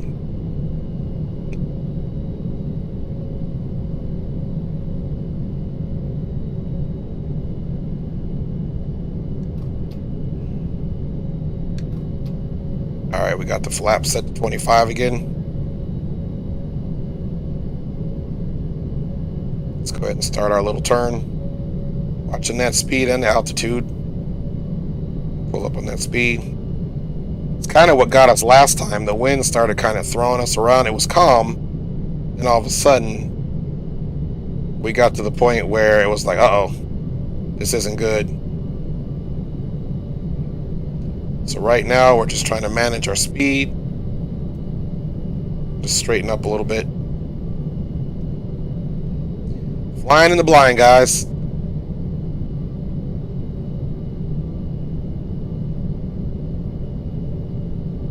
So, airport elevation is 14. So even at 800 feet above, we're okay. You know, minimums is 200. So I'm just going to try to fly, you know, visual off the line. Let me pick up my speed a little bit. Altitude is not doing good at all. Let's start dipping our nose down. We want back 3,000, so. Actually, we want less than that.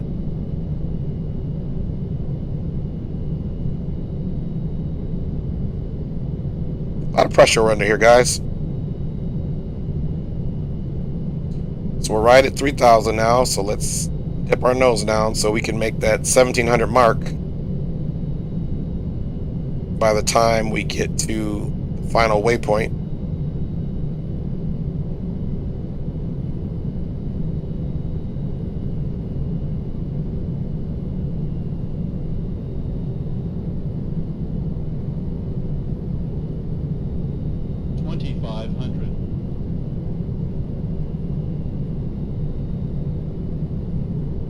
All right, I feel confident right there.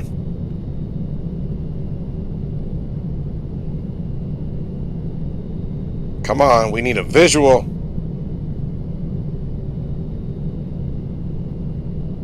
You know what, guys? I can't be here all night. Sorry, Active Sky. You gotta go bye-bye. All right, there we go. Alright, so because of our issues, we got rid of Active Sky. I cannot land this in the blind in the weather, and we can't be here all night doing circles. Boston traffic, Delta 318 is turning short final for runway 22 left, full stop. Okay. We got to come over just a little bit. Now there should be no excuse.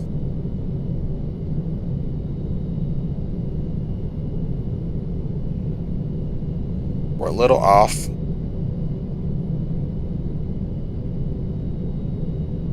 But not by much. And we're going to be right at the 1,700. If you can see that. All right. Let's get our lives together now. So, there's the field. So we had to get rid of that weather, guys, even though it was dynamically awesome. We just couldn't do it. All right, we don't want to dip our nose too much. Gear is down, flaps to 25. We're gonna bring her in, guys. I still don't have a warm and fuzzy on the visual of the runway, but let's get that now.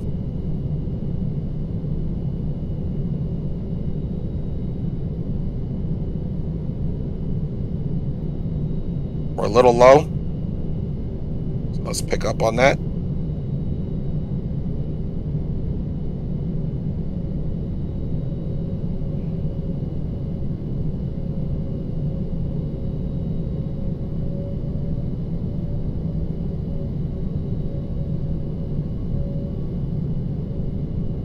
All right, there is 22 left. Boston traffic, Delta 318, 5 mile final, runway 22 left, full stop. All right, guys. Speed down. I got the visual now. And that's exactly what's going to be, all visual. Enough of flying in the dark.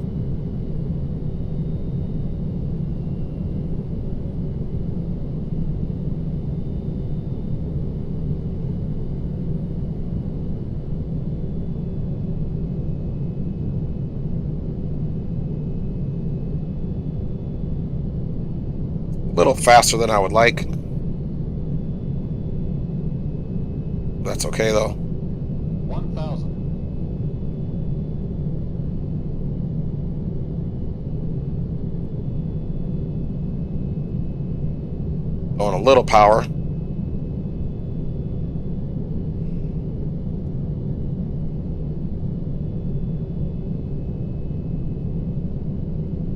There's our VREF. We're a little under VREF. 5.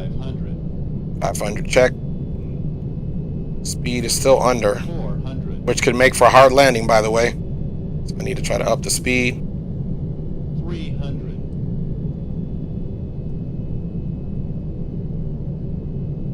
200. She's floaty because I'm low on the speed. 100. 50. 40. 30. 20. 10.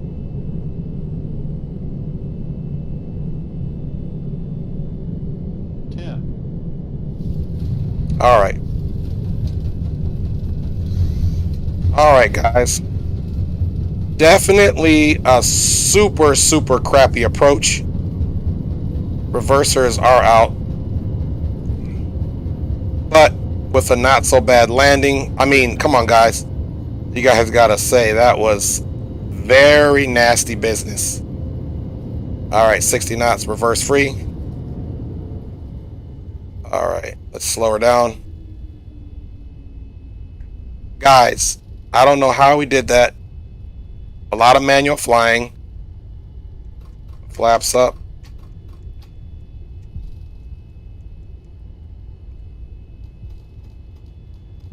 Auto brake off. Landing lights off. Strobe off.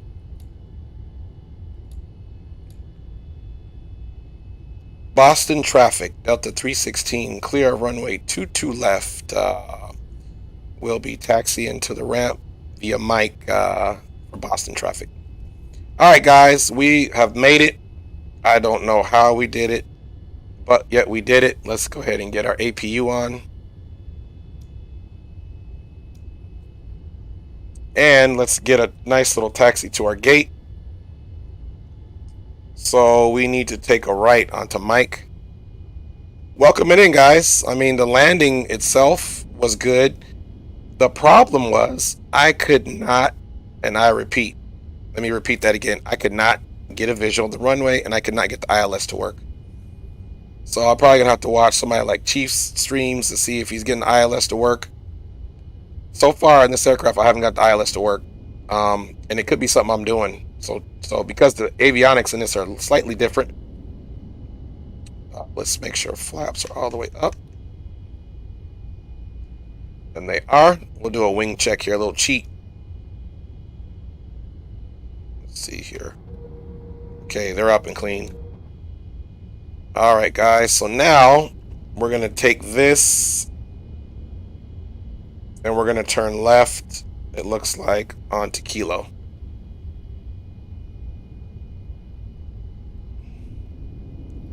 And we're taxiing to gate. Let's see here. That wasn't good. I thought I had that sight set up. Taxiing to gate Alpha 18. So this is Kilo here. Slow our roll a little bit. Anyway, guys, welcome it in to Boston. Thanks for either watching the video post live or checking me out live. Greenlight Auto Brokers, Dave McKee. The new name I learned, I just can't think of it off the top of my head with all the confusion. Captain Geo, Dave McKee. If I missed your name, I truly do not mean to. Traffic lead 9496 on 10-mile final runway 4 right. So we're going to just take Kilo. This is going to take us all the way around, guys. And pretty eventful flight. I'm trying to check you guys out in the chat here while I'm driving here. My other view is kind of off, so I can't really use it. Got to kind of stay in this view, so apologize for all the confusion. All right, and there goes that rain.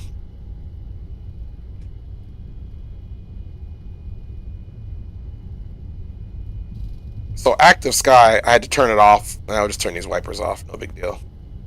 Active sky, I had to turn it off, man, because I needed an ILS landing. Couldn't get this aircraft ILS, so we just flew it manually. Very, very nastily, of course, but yet we did. So, Decent Landing Mall Gaming says, yes, it's a blessing that we had that landing mall gaming. It's a good thing is all these aircraft, I recommend everyone learn how to fly them by hand. You know, slow down. Let me fix my other view up so I can really look at you guys in the chat. Let's come over here. Just bring this up so we can see.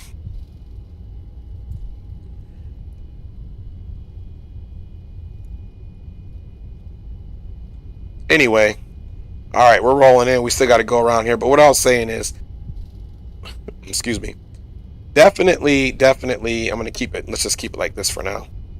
Learn how to fly your aircraft manually, guys. There's no other way around it. I know when I first started out flying an aircraft without autopilot and landing it until you get to the point where you need to take the autopilot off was nerve-wracking. But until you learn, your rudders, your ailerons, your elevator, how speed affects, all different types of lift on the aircraft and so on and so forth, you don't really have a good feel of the aircraft. Let's get those runway turn lights off right here. You don't really have a good feel of the aircraft. And this supposedly is the gate right here that we need to go to. So we'll just line up and come into the gate right here. This is the gate Alpha 18. I don't have special scenery for Boston. I didn't even bother looking for this flight, so I don't know if any exists. So this is just the X-Plane Gateway scenery. Alright, we're going to pretend we got a marshaller out there. So at this point, you guys know what we need to do. We need to get that landing light off. Or the taxi light, rather.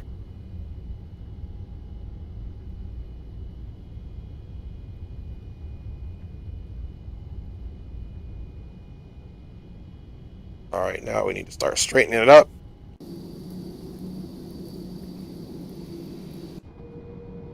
That's not good. That's not what I wanted to do. Let's just use our mouse on this one.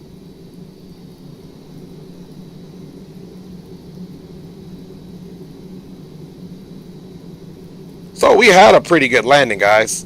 I'm not even going to complain about that, but that's, again, you got to know how to land it, file it. Now, am I fully satisfied with the arrival? No. I need to really get on this thing or figure out if it's a glitch with the ILS. Even in the Flight Factor 777, the Chief Sim pilot flew today, I've had issues with that autopilot. And I've landed it with not autopilot, but with the ILS system. And I've landed it with the ILS, and then some runways, you can't get it to do what it needs to do. All right, parking brake should be set. Let's go ahead and make sure our APU generators are on, which they are.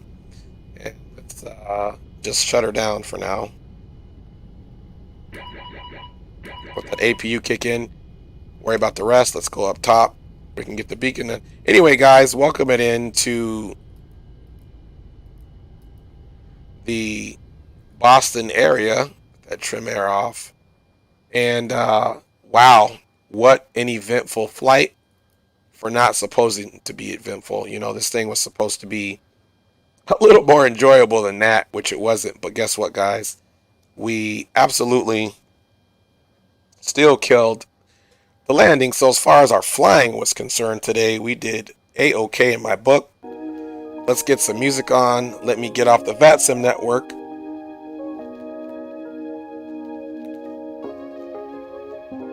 And let me check the chat out here. All right, decent landing. Nothing else to say there, guys, right? Let's just go ahead and get right into this replay. And then we're going to call it a day, man, because this was very interesting landing. All right. So, as far as the landing is concerned, I think we did a great job. You guys don't need to see me anymore, so let's get rid of that. Let's get rid of that. So we had a good profile. You can see that wind was kind of knocking us around a little bit. Still very hazy, and this is just the X-Plane weather. We're going to pull up on the nose here a little bit. kind of floated her slightly. See right there?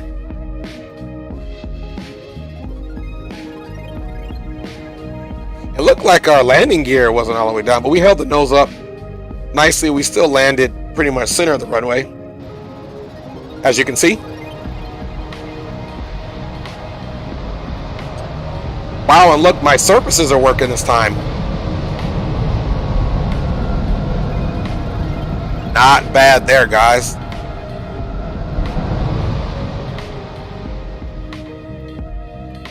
There's one view you guys know that I always do. It's for my wife, and I've learned to love this view as well.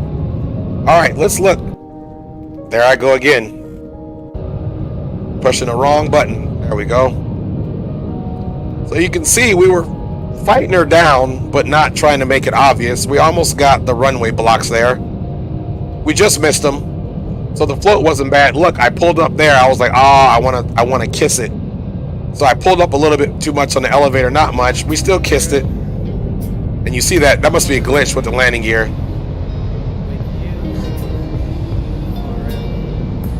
All right, let's come on back, guys.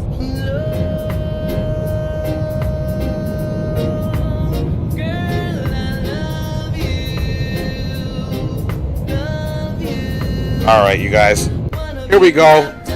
We're gonna do it out of this side.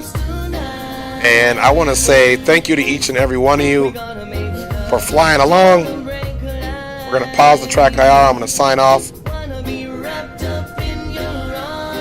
Thank you, guys. God bless everyone. Thanks for checking me out. We'll see you next time. I really appreciate everybody who tuned in. Drew Stone, Captain Geo, Luke1234, Dave McKee, my wife, Ilmir, Greenlight Auto Brokers, and anyone else. I'm not missing you on purpose. Thank you, guys. And I'll definitely be checking you guys out on the next stream here on the Dre Sanchez YouTube channel. That might be tomorrow for the FNO.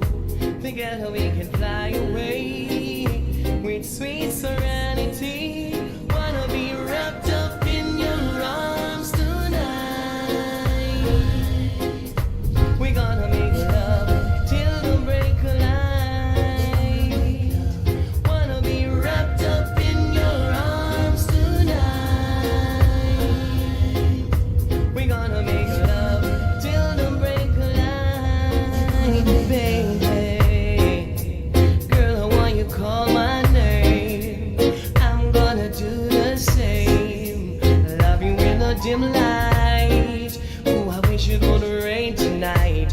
Girl, you bring out the best in me. I just love the way you do your thing. Could not ask for more. Wanna be wrapped up in your arms tonight.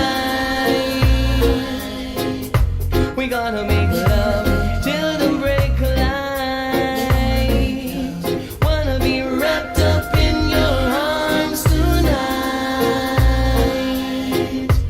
gonna make love till the break of light. I wanna be wrapped up. You know, sir, this moment, I just me and you. I wanna be. I don't reach you, know.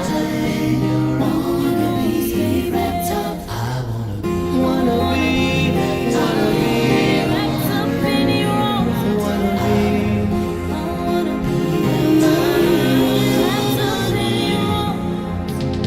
Love was meant for two, baby.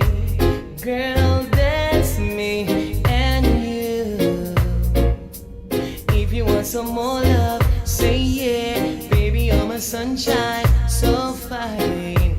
Girl, you're my everything. With me, you're my joy bell ring. Wrapped up in your arms tonight. We gonna make love till the break of light. Wanna be wrapped up in your arms tonight. We gonna make